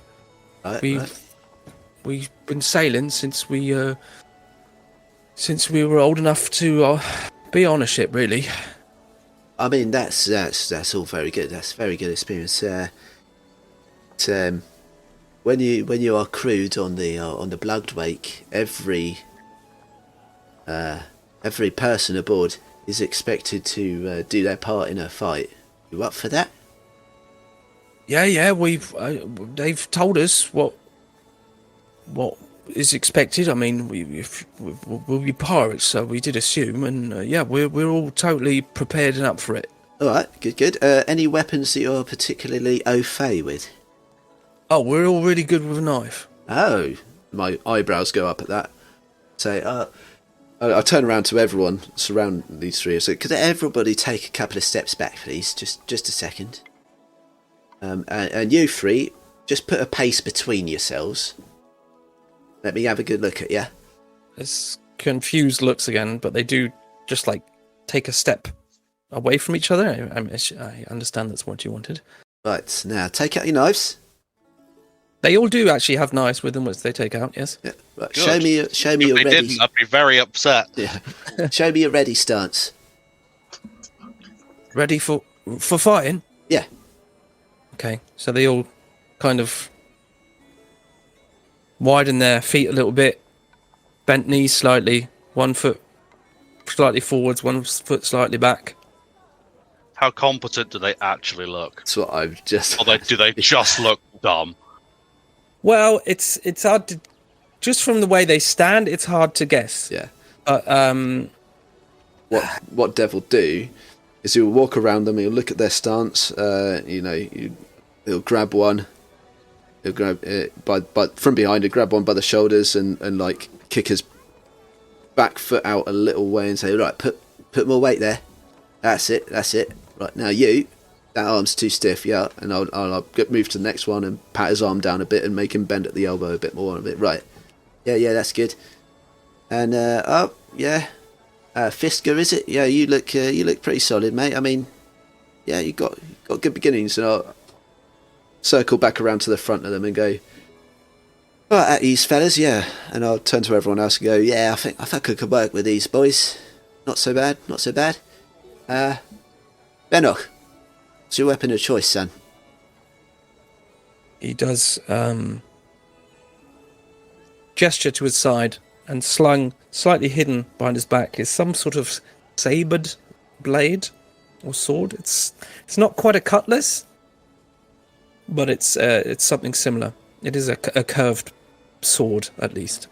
Do I get an air of competence from him? You get an give me an insight check. Yeah, that's a good point.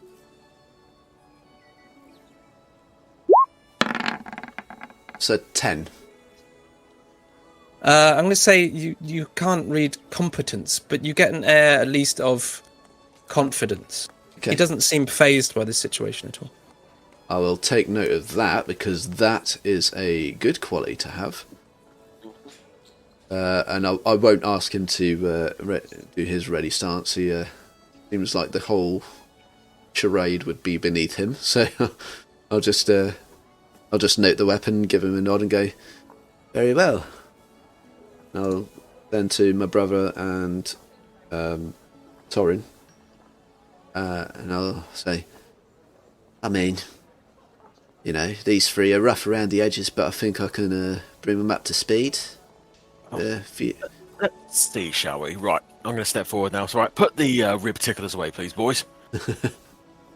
They do all... You see relatively swiftly just return the blades to their sheaths. Right. I want to see, because sometimes when you are out in the high seas and things go a bit sideways, you find yourself without a weapon through no fault of your own. So I would like to see how well you handle yourselves with your fists. And I will stand in front of them. All right. And I will have them stand one each side and one in front of me. I would like you to try and hit me, please. What? Like... hit you? Yes. In the face. He can take it. He's a can. big boy. Yeah. In the face? If that is what your heart tells you to do. Oh, their hearts have got nothing to do with it. I'm telling them hit for the face. Yeah, consider Back this hearts your should be quiet. consider this your first order. Try and hit my brother. You see some... You've seen a lot of confused looks up till now, but what you see now on the face of Kral, the oldest brother, is it's almost a slight look of almost panic. He's looking back and forth. It's like... But It's not that he's not understood the instructions. It's like... Rest You just assured, can't quite believe that that's what he's being ordered to do. And No he's still not repercussions. sure if this is some sort of joke. Des has fucked around with him so much up to this point. He just doesn't know whether to take this seriously or not. I'm going to lean forward and whisper, just in case you are wondering, yes, this is a test. It's a test Yes. to see if I'll hit you or not. Well, the test is to see how you react. But you're an officer. Currently, mate, you are not part of this crew. So I'm not your officer. I'm just a schlub whose deck you happen to be standing on, and he's ordering you to hit him. He looks back and forth a few. And actually, Lani, he looks to you, who you have been introduced as the captain. And he's like, Lani. you Lanny just nods. all And that's right. it. Doesn't say a word, just nods. I'm going to actually roll with disadvantage because he's still so unsure. Yeah, the hesitance. I'm going to give him disadvantage, and I'm just going to give him the standard pirate stat block for now. It's a 15.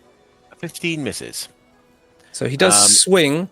And as he misses, because of the way that I have arranged them, I in my head, if we're on a battle map, there'll be one in a square in front of me, one in a square beside, one square beside. Yeah. That makes sense? Yeah.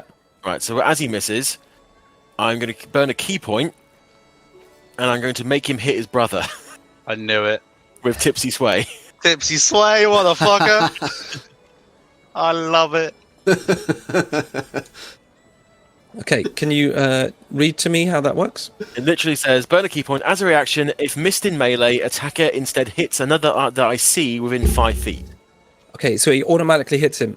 Apparently so. Okay. Do you do anything to him to nudge him in that direction, or are you literally just ducking out the way?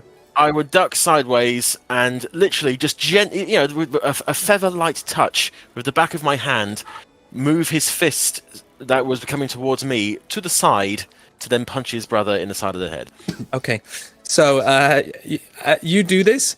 The hand swings and it connects with the smaller, slender brother stood beside you. He it does connect with his face. It does 2 bludgeoning damage, and the brother Franca looks offended. Like, hey, what? And he actually shoves him back, and then holds his chin. What did you do that for? I'll lean over to the one he punched him. I wouldn't take that if I were you, mate. He looks confused, but doesn't do anything. Ah, all right, interesting. That's one. You step to the side to the next one. Yeah, I mean, I'm still in the same place. I don't move. I'm still in between the 3 of them. Oh, you're like in the center with those 3 around you. I see. Yes. Okay, I thought you had them in a line. Okay, understood. So you're now looking to the second one. Yep. What he says? What, you want me to try now? While we're still young. All right. And he gives his brother like evils, and swings with his right hand. A 13. 13 misses. However, I'm guessing that we are doing a kind of combat, so I don't have a reaction now. No, I mean, there's so much time has gone in between. That was All more right. than 6 seconds, so... Another key point, then. So you do the same, going the other way. Going the other way. So he swings, you duck, nudge him, and he now connects with the first brother again. Who again holds his face like, fucking what? And the second brother just like kind of shrugs, like to say like, yeah, what the fuck? Fair's fair, isn't it?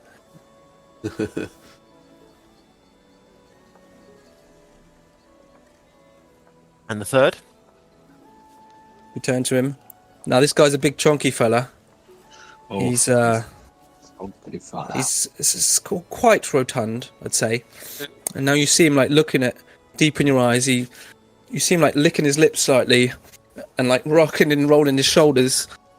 And then he starts to like bob from one foot to the other in a surprising nimble way for a guy of his size. And you can see him trying to eye you up. His fists almost kind of circling slightly in front of his chest, and then you just see the tip of his tongue like point out the corner of his mouth. At which point, fucking hit me, not dance with me. he throws a fist at you, a big meaty fist. Yeah. But it's only an 8. And once again, So it connects with the second brother who was in the middle. Yeah. He turns around.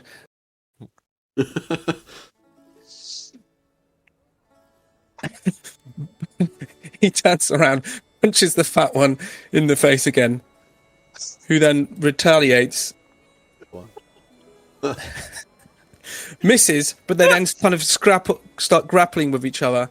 And quite quickly, the big one pushes the little one to the floor and almost sits on him. The little one is underneath. His feet are thrashing and kicking on the deck, and he's kind of swinging up from below. But at that point, the oldest brother, he kind of jumps in between and starts pulling them apart. It's like, fucking, what are you doing? Just fucking behave yourselves. We're trying to get a job here. Enough. Starts dragging the fat one off of the thin one. all right, come on. I mean, That was good fun, Des. yeah, entertainment quality alone. I mean, I was sold on your skills, but you know, Right. I'm sure I had a story one time of 3 brothers that were like a comedy trio or whatever. I can't remember what they were called. Yeah. No, something. Yeah. Some sort of stages or something like that. I don't know. Yeah. Anyway, right. So, don't clean yourselves up, you fucks. Right, line up. Oh, you see him get them up and brush themselves off a bit, all rubbing, all like touching their faces and wiping off the little bit of blood that most of them have, because they've all got it in the face. Yep. Right. So, first of all, I mean, that was possibly the most pathetic thing I've ever seen in my life, but I was mildly entertained.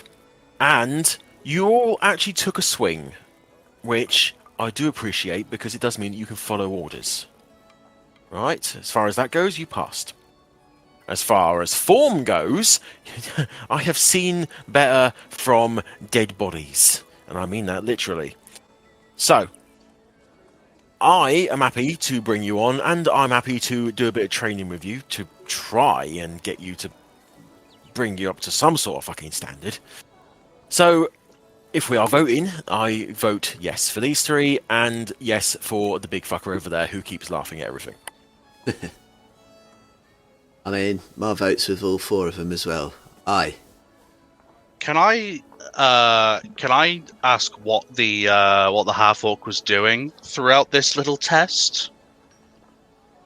He was just watching with an expression of mild amusement. Wonderful. Wonderful. I'm gonna step forward and I'm gonna eye them all, and then I'm gonna take extra care to eye the half-orc. So, Captain, all four have my vote. Aye. And But the Des? decision is yours, sir. Decision is yours, sir. Well, I think it looks like we have 4 new crew members then. Welcome to the crew of the Bloodwake, sirs. Oh, Congratulations, lads. Nice. Okay. 3 boys all nod. Obviously happy. I will let loose a cheer and encourage the rest of the crew standing around to join with me. They do. There's some mild clapping and hip hip from a few of the sailors. As I said, the boys look pleased, relieved, if anything, that this little impromptu test is over. From Benok again, you just see this kind of nod of approval. Once all the cheering going on, I will go around and shake each of the hands individually, and make it clear that they are part of the crew now, and therefore the tests will mostly finish. The hazing. The hazing, yes. I just wanted to see how you'd react, under pressure. And there's not much more pressure than someone asking you to punch him in the face, is there really? Just remember, never ask me to do it. Yeah, no. No. I like my head where it is. It is good on the shoulders. Wait. It's Des. Is it you I owe a punch, or is it Devvie? That's me. Oh yes. What? Oh yes. Yeah. What did you do? The thing. I told him he could punch me at some point because of the thing. Oh right, the thing. Yeah, right. Yeah, that's it. Speaking of things, I'm going to give you your bag of money back from the arena guy. Thank you. Well, how much was I it? would like to watch their eyes as a large bag of money is passed.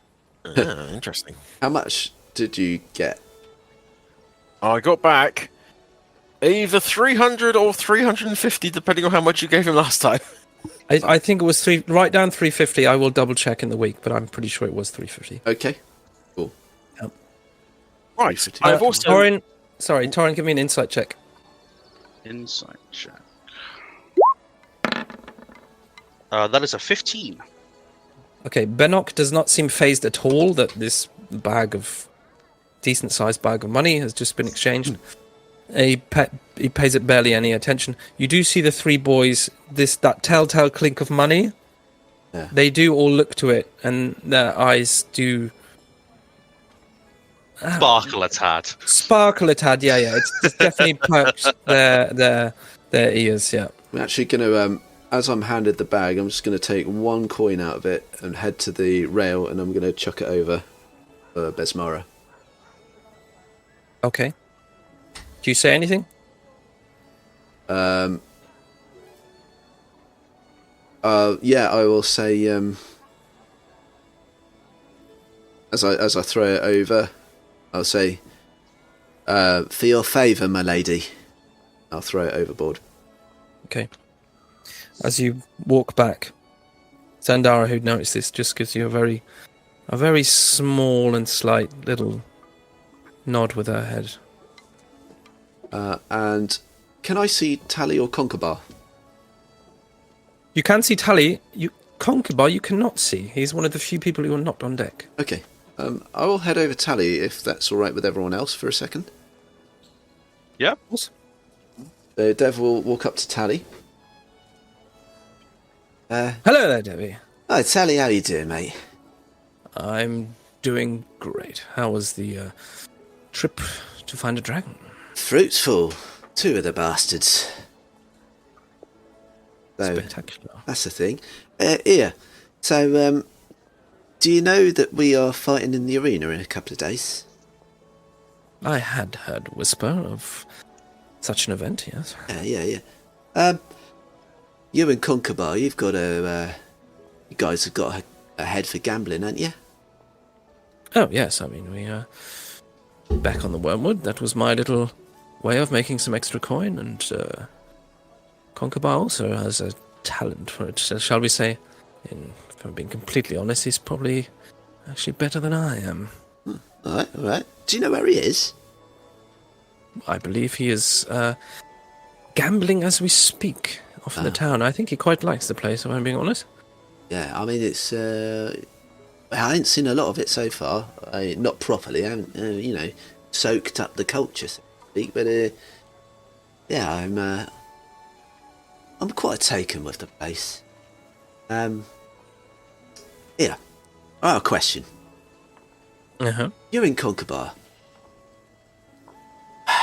Do you think that you can multiply an investment? Gambling wise. Well, I believe we could. I don't know if this is the best place for it. We did find a few places where we can gamble, but I don't know how quickly we'll be able to make a decent profit here. Right. I'm just thinking, I know that you boys have got a good head on your shoulders, that kind of thing. Maybe we can do a little bit of a sideline for the ship. Increase the ship's gold a little bit. There'll be a little bit of a bonus in it for you guys. You're talking about what's the word? Investing? Yeah. In our gambling? There's a specific word for the situation which I can't quite recall right now, but we would basically take your money, gamble with it, return any winnings, and take a small cut for ourselves, correct? That's a nail on the head, mate. Nail on the head. Yes, I am aware of such arrangements. As I said, I can't quite remember what it's called. You trying to create the stock market here or something? I don't know. Is it bankrolling, I believe? Yeah, that's it. Bankrolling. I'll bankroll you two. Well, I'm sure Concubine would be interested. He's always interested in making a little bit of coin, especially if gambling is involved. And if you would like me to do so, I would be happy to comply. Of course, as is with any gambling arrangement, there is always the possibility of losing money as well. There's always a risk. Yeah, I know that much. But if there's a way that you boys can concoct some kind of a scheme between you. I don't know how it all works. Well, Gambling's not my world, but it depends. Would you like us to partake in some honest gambling, or no? Oh, cards on the table here. We're pirates. Yes. See, I mostly played a straight game. Oh, right. Mostly. I did take liabilities here and there, but just enough to push the luck in my favour. Fair enough. You're more of a cautious player. Well, the thing is, as I said, back on the Wormwood, this was my way of making a little extra coin, and of course I wanted to win, but not too much. No, Enough that I think that's enough prudent. that everyone would be happy to continue playing with me. I mean, Yeah. does it make sense to? Nothing. What's the saying? Nothing too obvious. What's the saying? You can milk a cow for years, but you can only slaughter it once. Yeah, well, that's a bloody good analogy. Yeah. I prefer you don't shit where you eat. Well, of course, Desi. That would be not advisable for anybody, as well as disgusting. But what my point I was trying to make is, yes, I occasionally dabbled in these things, but Concubar was more, a little bit more brash, and was much more eager to use these little tricks. He is quite skilled with the cards, and he is often finding the right cards at the right time. If you really want to make good money, we could perhaps discuss and arrange some sort of setup where we would work together to relieve other players of their coinage as fast as possible. Yeah, we'll have a think about it, Tally, because the likelihood is when we do stop in ports, we'll only be in for a few days or whatever, unless stated otherwise. Exactly, and therefore far fewer consequences if we do actually take all of somebody's money. The thing is, of course, with any time cheating is involved, there is always the chance that we get caught out, at which point we would expect you to have our backs, as it were. You get put in jail, I will get you straight out. No a problem. Well, it's not exactly jail I'm worried about. Here in the Shackles, I'm worried about getting a cutlass across the face. Oh, well, yes. Well, you know what? I consider my crew family, unless they try and screw me over, so I will do for you as I would do for my brother. Okay. Well, I shall talk to Concubar when I see him, and I assume he will be eager. As I said, as long as there's coin and winnings in it for him, he's up for just about anything. Nice. Yeah, mull it over and see what happens. Excellent. Okay. And let me know when if you decide to go ahead and you boys are ready, and I'll give you my first bit of investment. Okay, excellent. As I said, I shall speak to him when he returns. Although, I did mention before, I don't know if this is the best place for such... Yeah. Such Shenanigans. Shenanigans, exactly. Perhaps, I think Blood Cove or Goat's Head would have been much more... Yeah. appropriate. Sounds about right. All right. I mean, I'll take your lead on that. Okay. Thank you, sir. Thank you, Tally. I'm just gonna actually just hand him 10 gold. That's just for you. Thank you very much. You know, your advice and help is always greatly appreciated, Tally.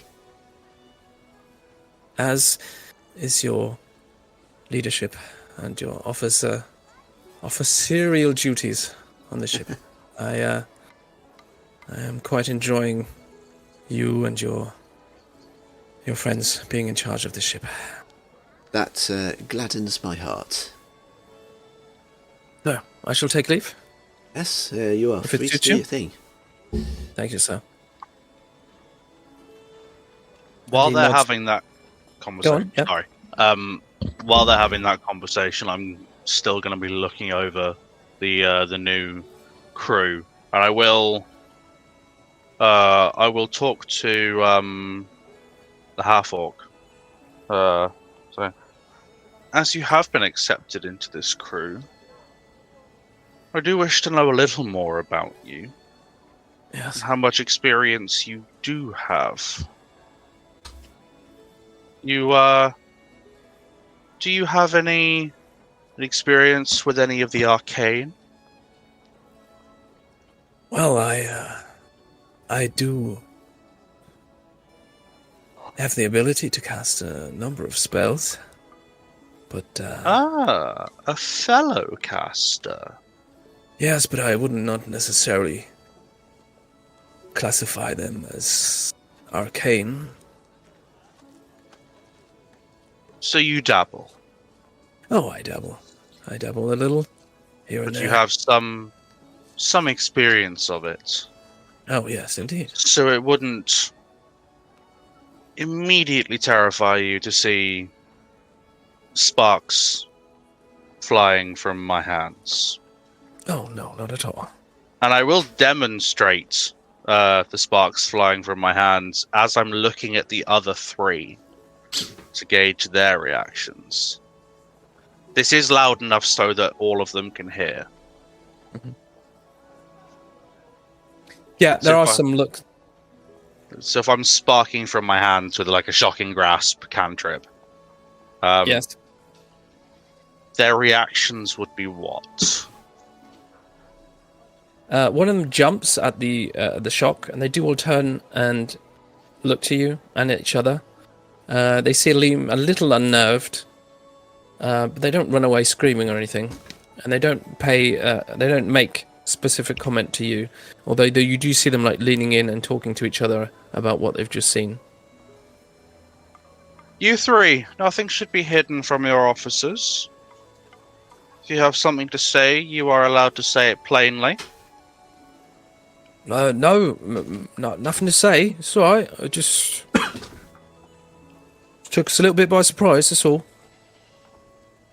Something you should get used to with me. This is my role on the ship. All right. Yeah, Something yeah. I'm very good at. All right. Do any of you have any experience with the arcane? With magic? No. And then you see them, all three of them, like in unison, shake their heads.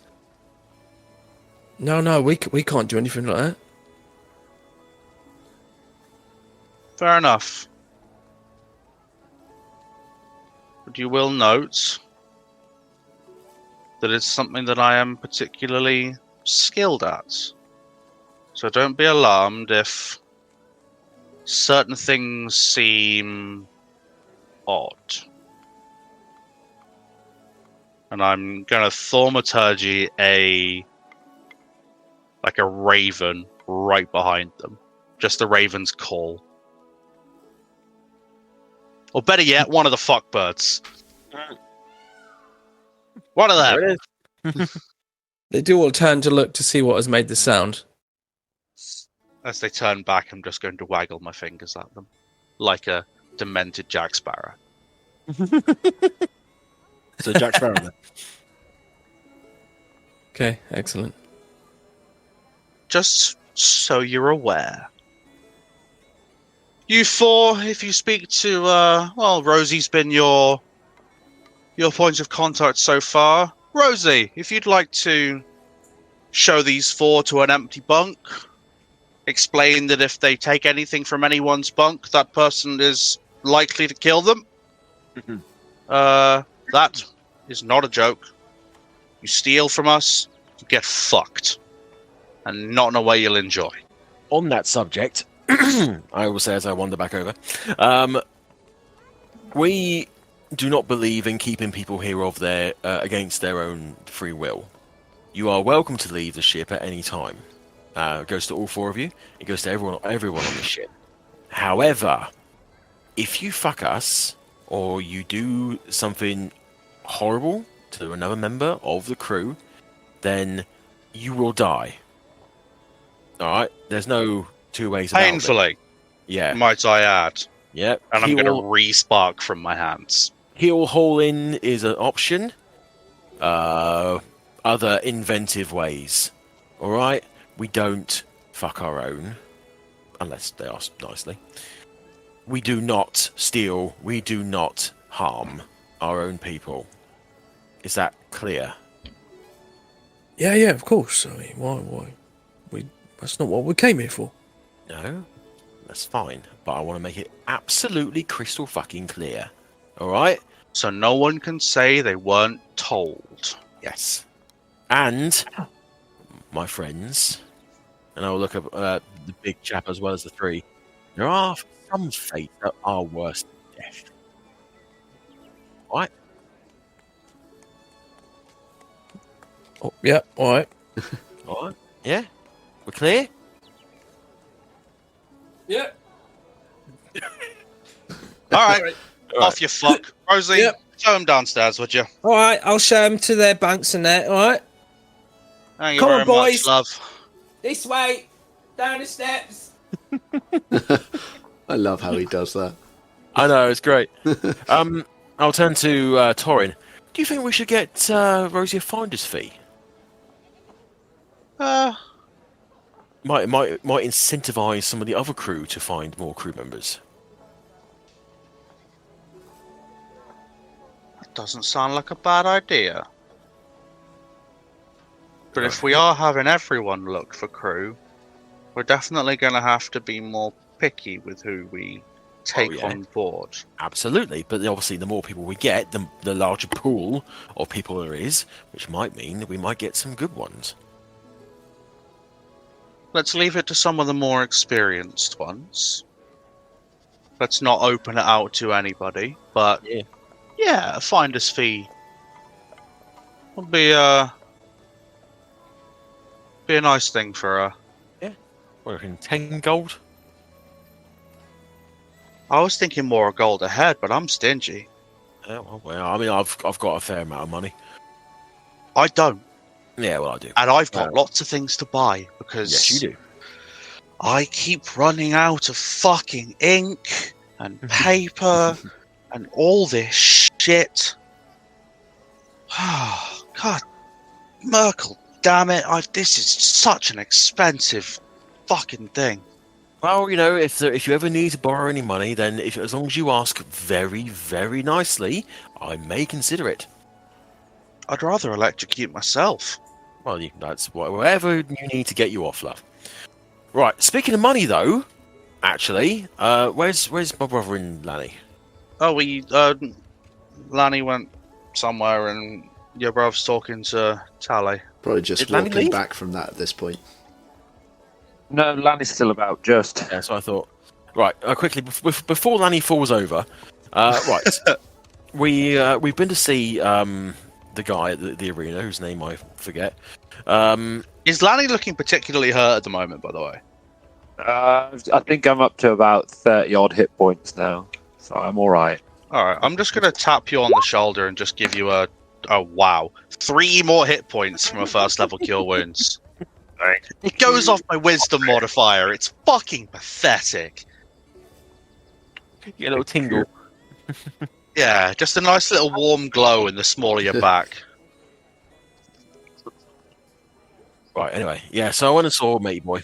Got the money back for brother, as mentioned. So, if we are going to get paid for this match due to the fact that I may have raised our stock with the townsfolk a little bit, with Manny's help, of course, as we made our way to the arena, we're going to get paid $2,000 for this little stint, regardless of whether we win or lose.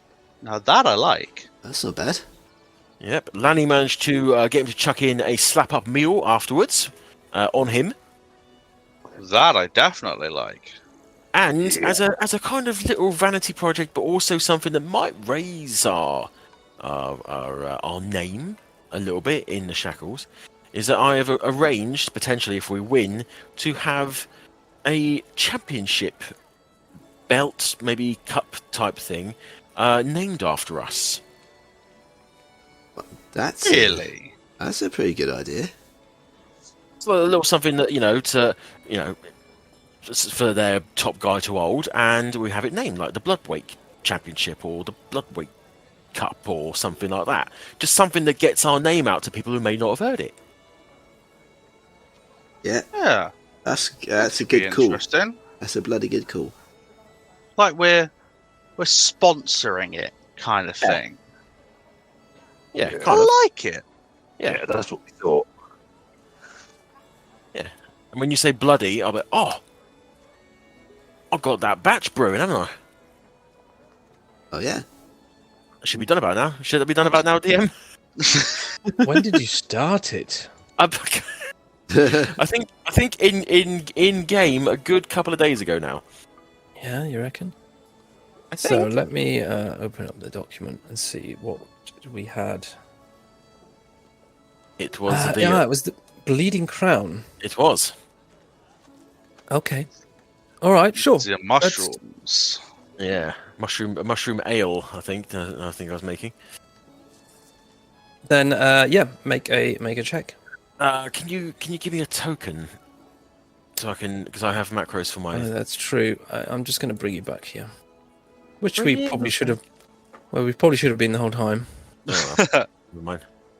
Right. Bada. Brewer supplies. There we go. Don't fuck me. Roll 20. 12. I'm afraid Roll20 just fucked you. Oh man. Damn you. Oh dear. Oh dear. So you find your brew. Again, it's turned out okay. You open up the top. You take a sniff. It's like a little. What's the word? Like it's earthy a little, but it tastes okay, and it has alcohol in it, but it has no magical effect. Yeah. Bums. Alright, okay, right, well, while I'm here, I'm going to clean this out, get it all shipshape, and I'm going to start a new one. Okay. What are we going to use today? What do we have today?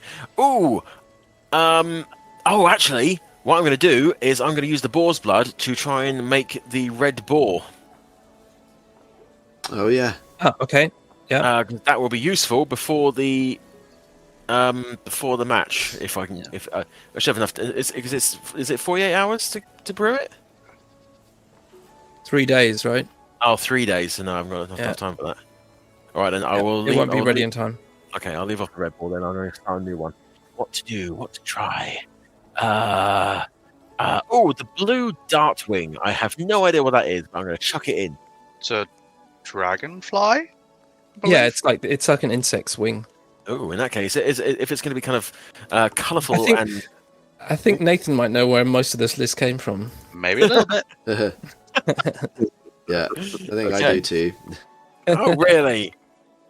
Is this from like Skyrim or something? Yeah. You got it in one.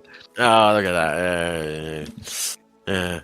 All right then, fine. So yes, blue dartwing, and as it looks like it's going to be kind of like a pearlescent, shiny thing. I'm going to try and make a spirit. Okay. So I make a roll now, don't I? Yes, please. Don't fuck me. Roll 20. This is revenge for making the other NPCs punch each other, isn't it? Okay. Go on then. Ooh, that's better. 21. nice. 21. Okay. So eager to be successful this time. You take your time.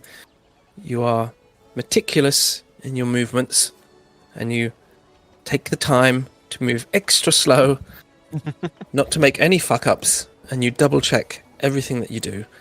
After which, you let everything sit and settle, and you gaze upon your work, and are very confident that you've done as well as you possibly could have, and are more than hopeful that this will be successful this time. Yes, well, we'll check back in 3 days, won't we? Sipping my mushroom beer. Ugh. Yeah, it's beer, but there's this strange additional taste to it, which is it's unusual. It doesn't make a great beer, but it's also not it's not terrible. So it's drinkable. So is it like it's like a cask, isn't it? Like a small cask. Mhm. Right. In that case, I will restopper it. I will go and find the newbies and go, right, here you go, lads. Here is a welcome gift for you from my very own batch. Some lovely homemade ale. Drink up. It's something. So Krile takes it and he Oh, thank you. And takes a swig, and you see like you see like a slight look of, oh, tastes a bit weird. And he passes it to his brother Franco, who sips, and immediately hiccoughs a little bit. Don't kill them already. And then he passes it to Dutch, who you see just takes a swig of it, expressionless for like 3 seconds. Then you just see him shrug, and then he takes another deep swig out of it.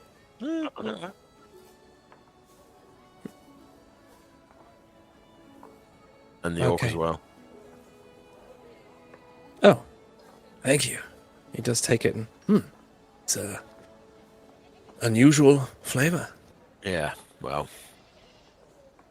It was, I like to experiment. Oh, it was homemade. Yeah. Didn't quite turn out like I hoped, but, it's not terrible. Well, Actually, I've certainly had worse. yeah. Alright, well, anyway. Welcome to the Blood Wake. Don't be a dick, alright? It's bleeding through. It's bleeding through. The fourth wall is falling. Yeah, okay. And I'll go back out to everybody. Oh, fucking hell. Yeah, I forgot. Pegsworthy's in town. Is it? Wait, what? Yeah. Apparently he's here to see the fights. Oh, brilliant. Comes here every month, apparently. When did you run into him? When we got back from the arena. Oh, while we were hanging out outside the city for a bit. Whilst you were dogging in the woods, yeah. Yeah, that. We were just chatting about him. I was wondering where he'd got up to. Yeah, well, here, apparently. Oh, fantastic. He's invited us to come and say hi at his ship whenever we feel the need. What ship's he on? I'll point out the big bugger that he pointed out to me before. Oh, the Pinion? That one's his. Yep. Oh, that was the one he was getting done at Squib's place. Shh, not so bloody loud. Yeah. I mean, Yeah, to be fair, fair. everyone on this ship has been there, apart from the newbie, so I think we're probably all right. I suppose Oh, as well, fair enough. it doesn't matter so much after the fact, does it? Yeah. Yeah. Wow. Very something nice indeed. Something to do tomorrow, I guess. Have a little mooch around his place and see what he's done with the place. Yeah. Be nice to catch up with him, see what he's been up to. Yes. See if he's got any leads on where to go and when we're figured out here. You might also know something about spooky McGhosty bollocks who's out on the ices looking for us. Oh Yeah. yeah, I'd almost forgotten about him. I mean, we'll see. We'll figure that shit out when it gets to us. We'll burn that bridge when we come to it. Oh, yeah, that'll be an interesting one, won't it? But hey, we survived. We survived. We got to take those heads over. Take those heads over tomorrow, I guess. Yeah, I want to get some teeth out of it first. Out of one of them. Yeah, I think I want one of them. Well, we'll take. I mean, obviously Well- we're keeping one of the heads, aren't we? But Yeah, but we'll take them both to show him that we've killed two, and then we'll ask him what he wants us to do with them, because he might just let us keep them both. he might indeed. I mean, we might be able to sell one to the arena if we don't want to keep both. And, having a dragon skull up somewhere might be something that Matey Boy's interested in. That could be very interesting. If they're going to have a trophy, they could use the dragon skull. Oh, you are full of fucking good ideas. You are. I'm a smart woman. What can I say? Yeah. Oh, yes. Oh, the possibilities are fucking endless. They are indeed. Plenty of ideas. Plenty of ideas. But I think on that, the best idea right now will be to sleep. Fuck me, I'm so tired. Oh. Yeah, let's secure these heads somewhere nice and lockable. Don't want anyone they getting can come any in with ideas. me. And I'm about to say, if they go in with Miss Blackheart and her friends, can you set them on guard duty? Like if someone comes in, can they I alert can. you? Well, I can kick the shit out of them. I mean, there's that obviously, but Yeah, I'll keep them on alert. That'll be nice and easy. And I will attempt to pick up one of the dragon heads. And I was like, nah, Captain, you got these, haven't you? Yeah, let me grab them for you. Thank you. Picks one up in each hand. Ugh. oh, he's such a show off, isn't he? He's allowed. He's allowed, yeah. And I'll head on through and have the zombies stand in front of the heads. They will have orders to beat the shit out of anyone who isn't an officer that comes through that door. Okay. Because every fucker should know to not come through that door. Mm-hmm. Also, Sandara is allowed to come in. It will be stated that the four of us and Sandara are allowed through that door. Okay. And from there, I'm going to emerge from the captain's quarters with a very large glass of wine.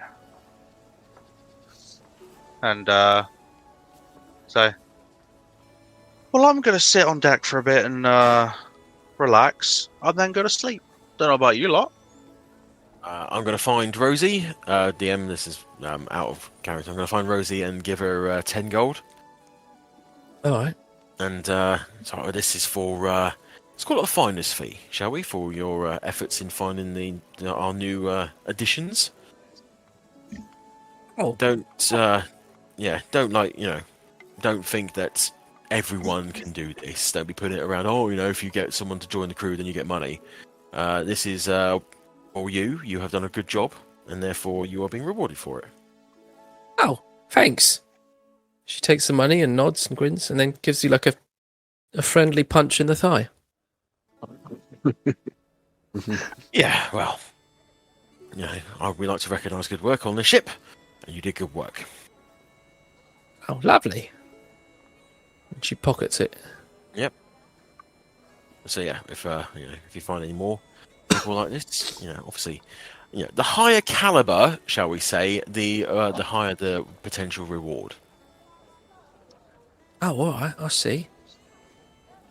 Well, I'll keep my eye out. It wasn't all that much to choose from here, but that's what we found. So. Yeah, no, I understand. We may choose one or two other people to be talent scouts, shall we say, like yourself. But as it stands, it's just you. All right. Thank you. Not a worry. And I shall bid everyone a good night and retire. You head below deck? Mm-hmm. Okay. There's currently no one there in the quarters, so you're free to find your hammock and go to sleep, if that's what you wish. Yes. The rest of you are staying on deck for the moment? Oh, actually, sorry, before I do, as I make myself comfortable, I will half sleepily send a little semi-prayer up to Besmara. So, I feel that I felt your presence during that battle with that dragon. Something told me to pick up that arrow, and something told me to plunge it in the head, and I got a feeling that it was you. So if it was, you have my thanks. my lady. And I hope I am amassing the power that you sent me out here to find. That's it. Okay. Rest of you are staying on deck for the moment? Lanny will start to kind of bed himself down at the front of the ship. You're sleeping there? Okay. Kind of stays awake, but is just kind of starting to bed himself down there. Okay.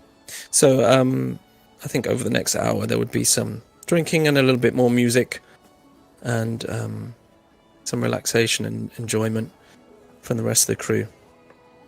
Devvie and Torrin?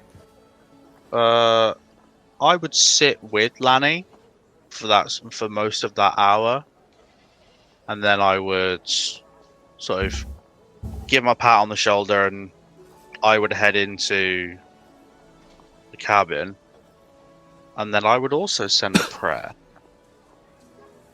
And I will cut my hand, as is customary, and place a gold coin there and close my hand around it. And I would say, Lord Merkel, thank you. You've kept me alive so far. And I'm getting there. I'm slowly getting there. And I will just hold the coin silently for a minute or two. Just thinking on the events of the last few days. Losing 2 of my charges. Specifically losing Plug. As it didn't necessarily feel cathartic. The man who tormented her is now completely gone, and she doesn't feel satisfied. What she will think, she'll stay silent. And slowly drift off after placing the gold back in her pouch and cleaning her hand. And just a couple of light taps to the skull around her neck. And off she goes. I'm just going to say, just as you are waiting to fall asleep, you have this very vague feeling that you've forgotten to do something. But you can't place it. Ooh. Oh, shit. Ooh. And then you do eventually fall asleep. That's a fucking worry. What have I forgotten? Shit. So, I kept the zombies. I did that when we were I'm not Yeah. saying any more. Fuck! Yeah. No! What have I forgotten? No. Shit! I know I'm someone. so I know someone who's taken the so keen mind screwed. feat next level. I'm so screwed. What have I forgotten? I've just realised how much that's going to fuck with you. Yep. Yeah, it is. Anyway, at this time, Moving on. Desi, what's your passive perception? Oh, me? Yep. Oh, passive is 14. Okay. Okay. Okay. So you're asleep in your hammock, I am. and then you are stirred from your sleep, and you are aware of the creaking of wood,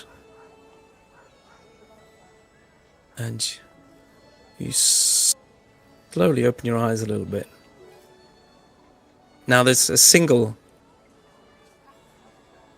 lantern down in the sleeping area at the far side of the room to where you are, which is deliberately turned down to dim so that it's more comfortable to sleep. And your eyes need to adjust slightly, but you do see, just in front of you now, silhouetted in this lantern, you see a figure slowly creeping towards you, and they have something in their hand.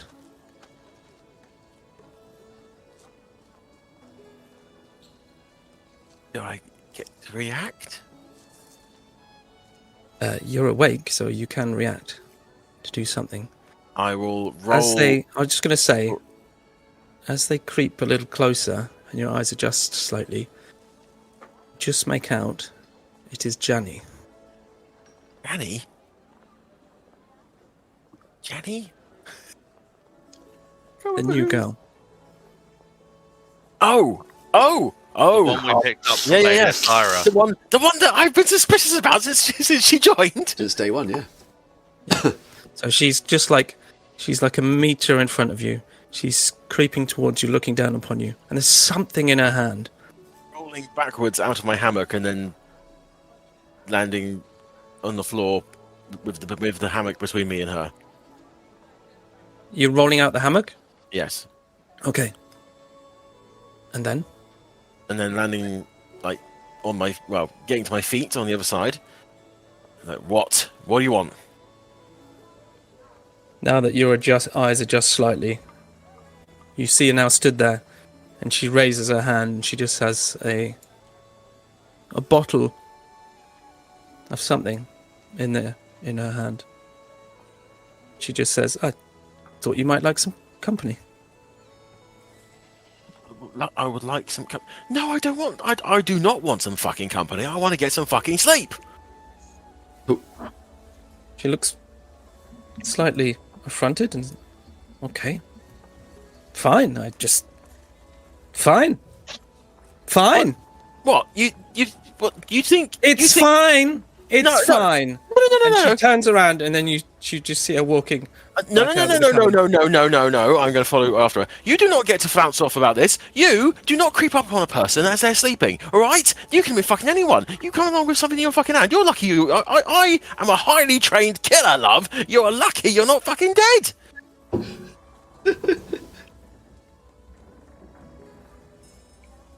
So you take a deep breath in. Yes, I think I've been very lucky indeed. And you have not. Oh, it's like that. You think you can just come up to me with a bottle of wine or whatever you've got there and hop into my fucking bunk? You've got another thing fucking coming, love. I am not some sort of easy mark that you can buy off with a bit of cheap booze, all right? I think you've made yourself very clear. If you weren't interested, you could have just said so. And she storms out of the cabin. Oh my god.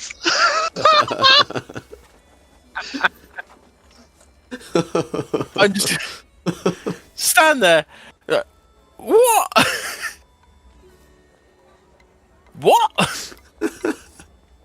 Devvie, you're on deck and you notice you see Janny return from below. She's carrying a bottle of something. Slightly distraught look on her face.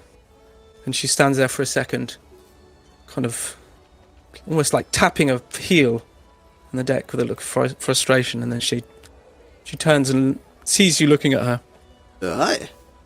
And she walks up to you and stands next to you so that her shoulders touches yours and offers you a drink of the bottle.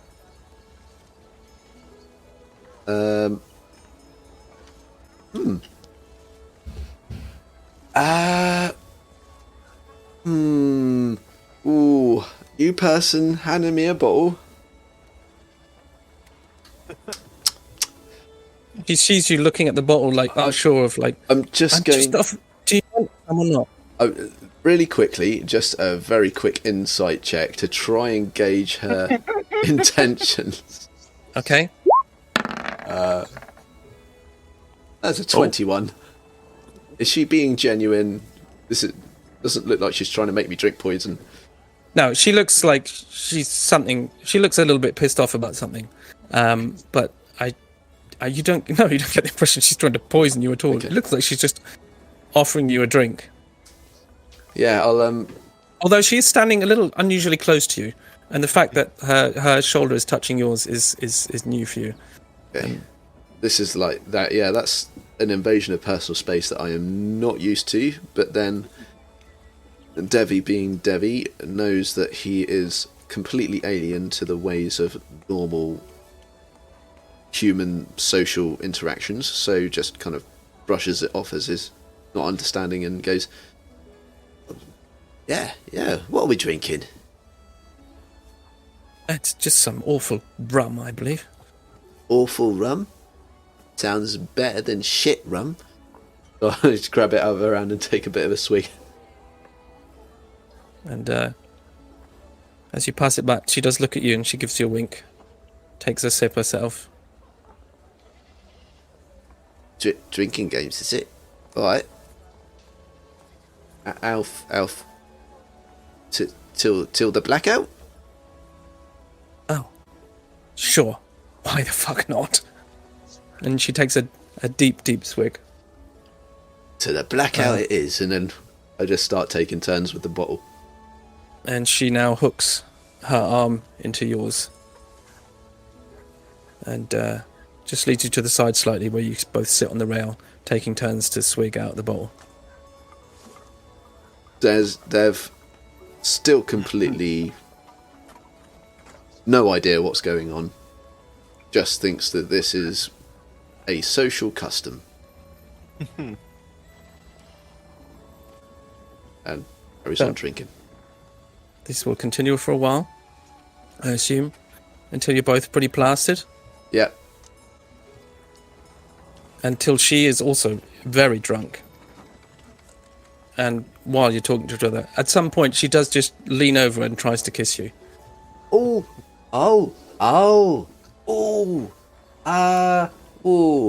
Whoa there. Oh, you are very drunk, aren't you? At this point, she stands up and she points her finger, and the tip of her finger gets dangerously close to her face, and she's just like, "What the fuck is the matter with the two of you? I mean,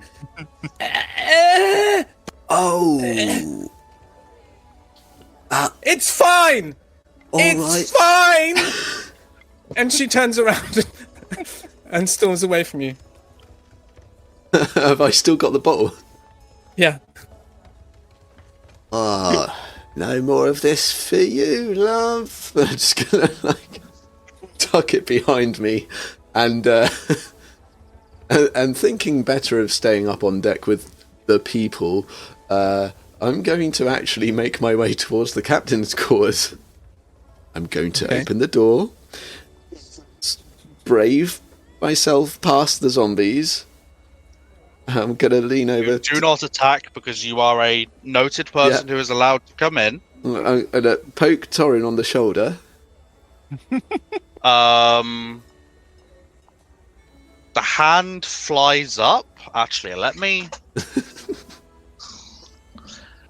I'm going to do a self-imposed wisdom check. What?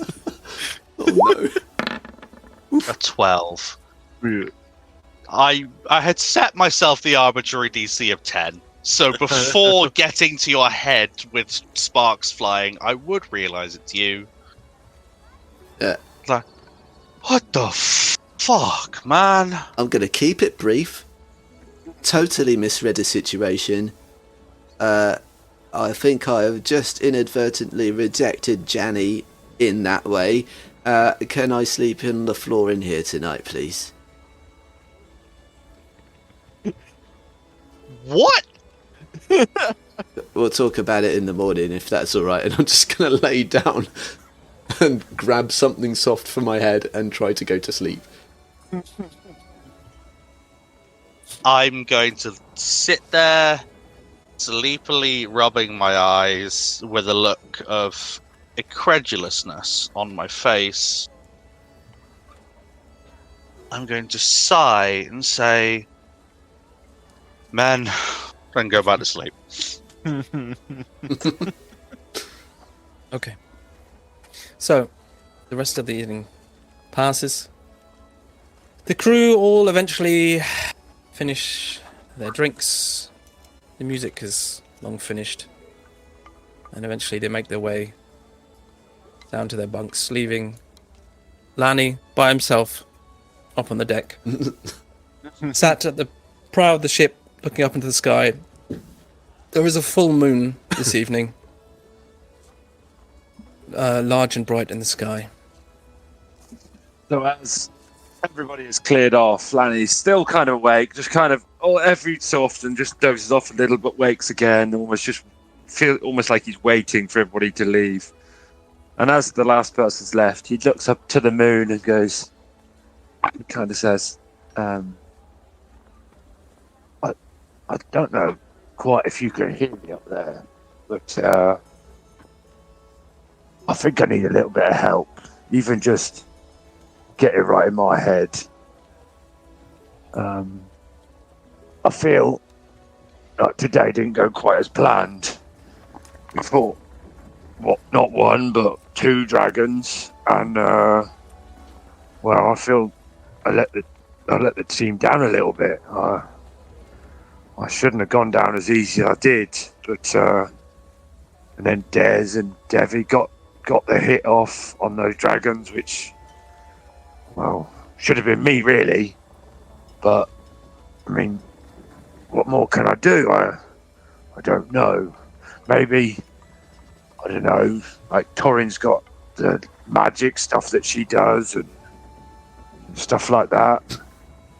Is there something else that maybe I could do? I don't know.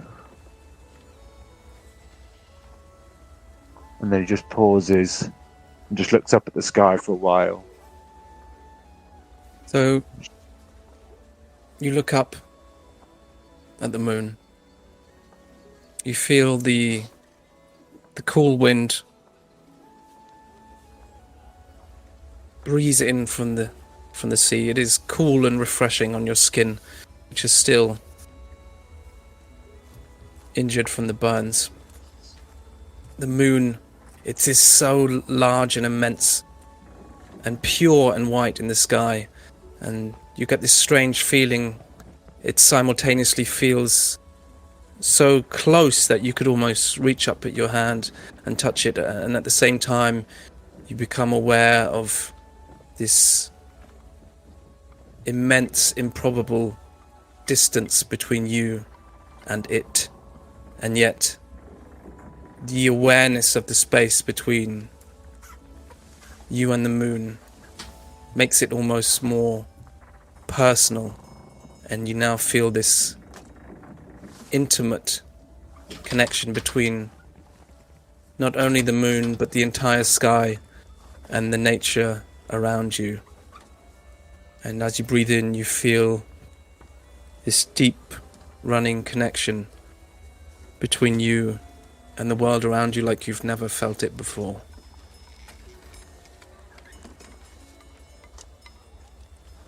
He reaches up to the sky, just with one hand, almost reaching out as if he can touch it. And as he does so, he's just trying to, almost as if he's trying to grab it just with his hands. And as he does so, he produces flame in his hand. Wait, what? What? And that's where we'll end the session tonight. What the fuck? What did you do? What the hell? Awesome. You want to tell them what you've done? Yeah, so for context, I've taken a level in Druid. Oh Nice. my! Oh, Um, that's so that was interesting. the cantrip. Okay. That was the cantrip produce flame. Nice. So my ultimate goal is to wild shape while raging and be a fucking absolute beast. Literally. Literally. Yeah. Well, okay. Excellent. So, we'll see what happens. With Oh, Flavia yeah. next time. Very intrigued. As am I. So, Out of nowhere. Wow. thank you everyone for joining us. Yeah, thank you, as I said- thank you, Little Black Avar, for chatting with us in the Twitch. Thank you, lovely. Thank you, Little Black. Hopefully you'll be with us next week. As I said, we are here next week. After that, we'll be on a 2-week break. But I guess until then, We were break. I did it. Sorry. It's in there. It's in my brain, and it won't go away. Well, this has been a mess. see you next time, guys. Catch you later. Bye. Thank everybody. Don't be a dick.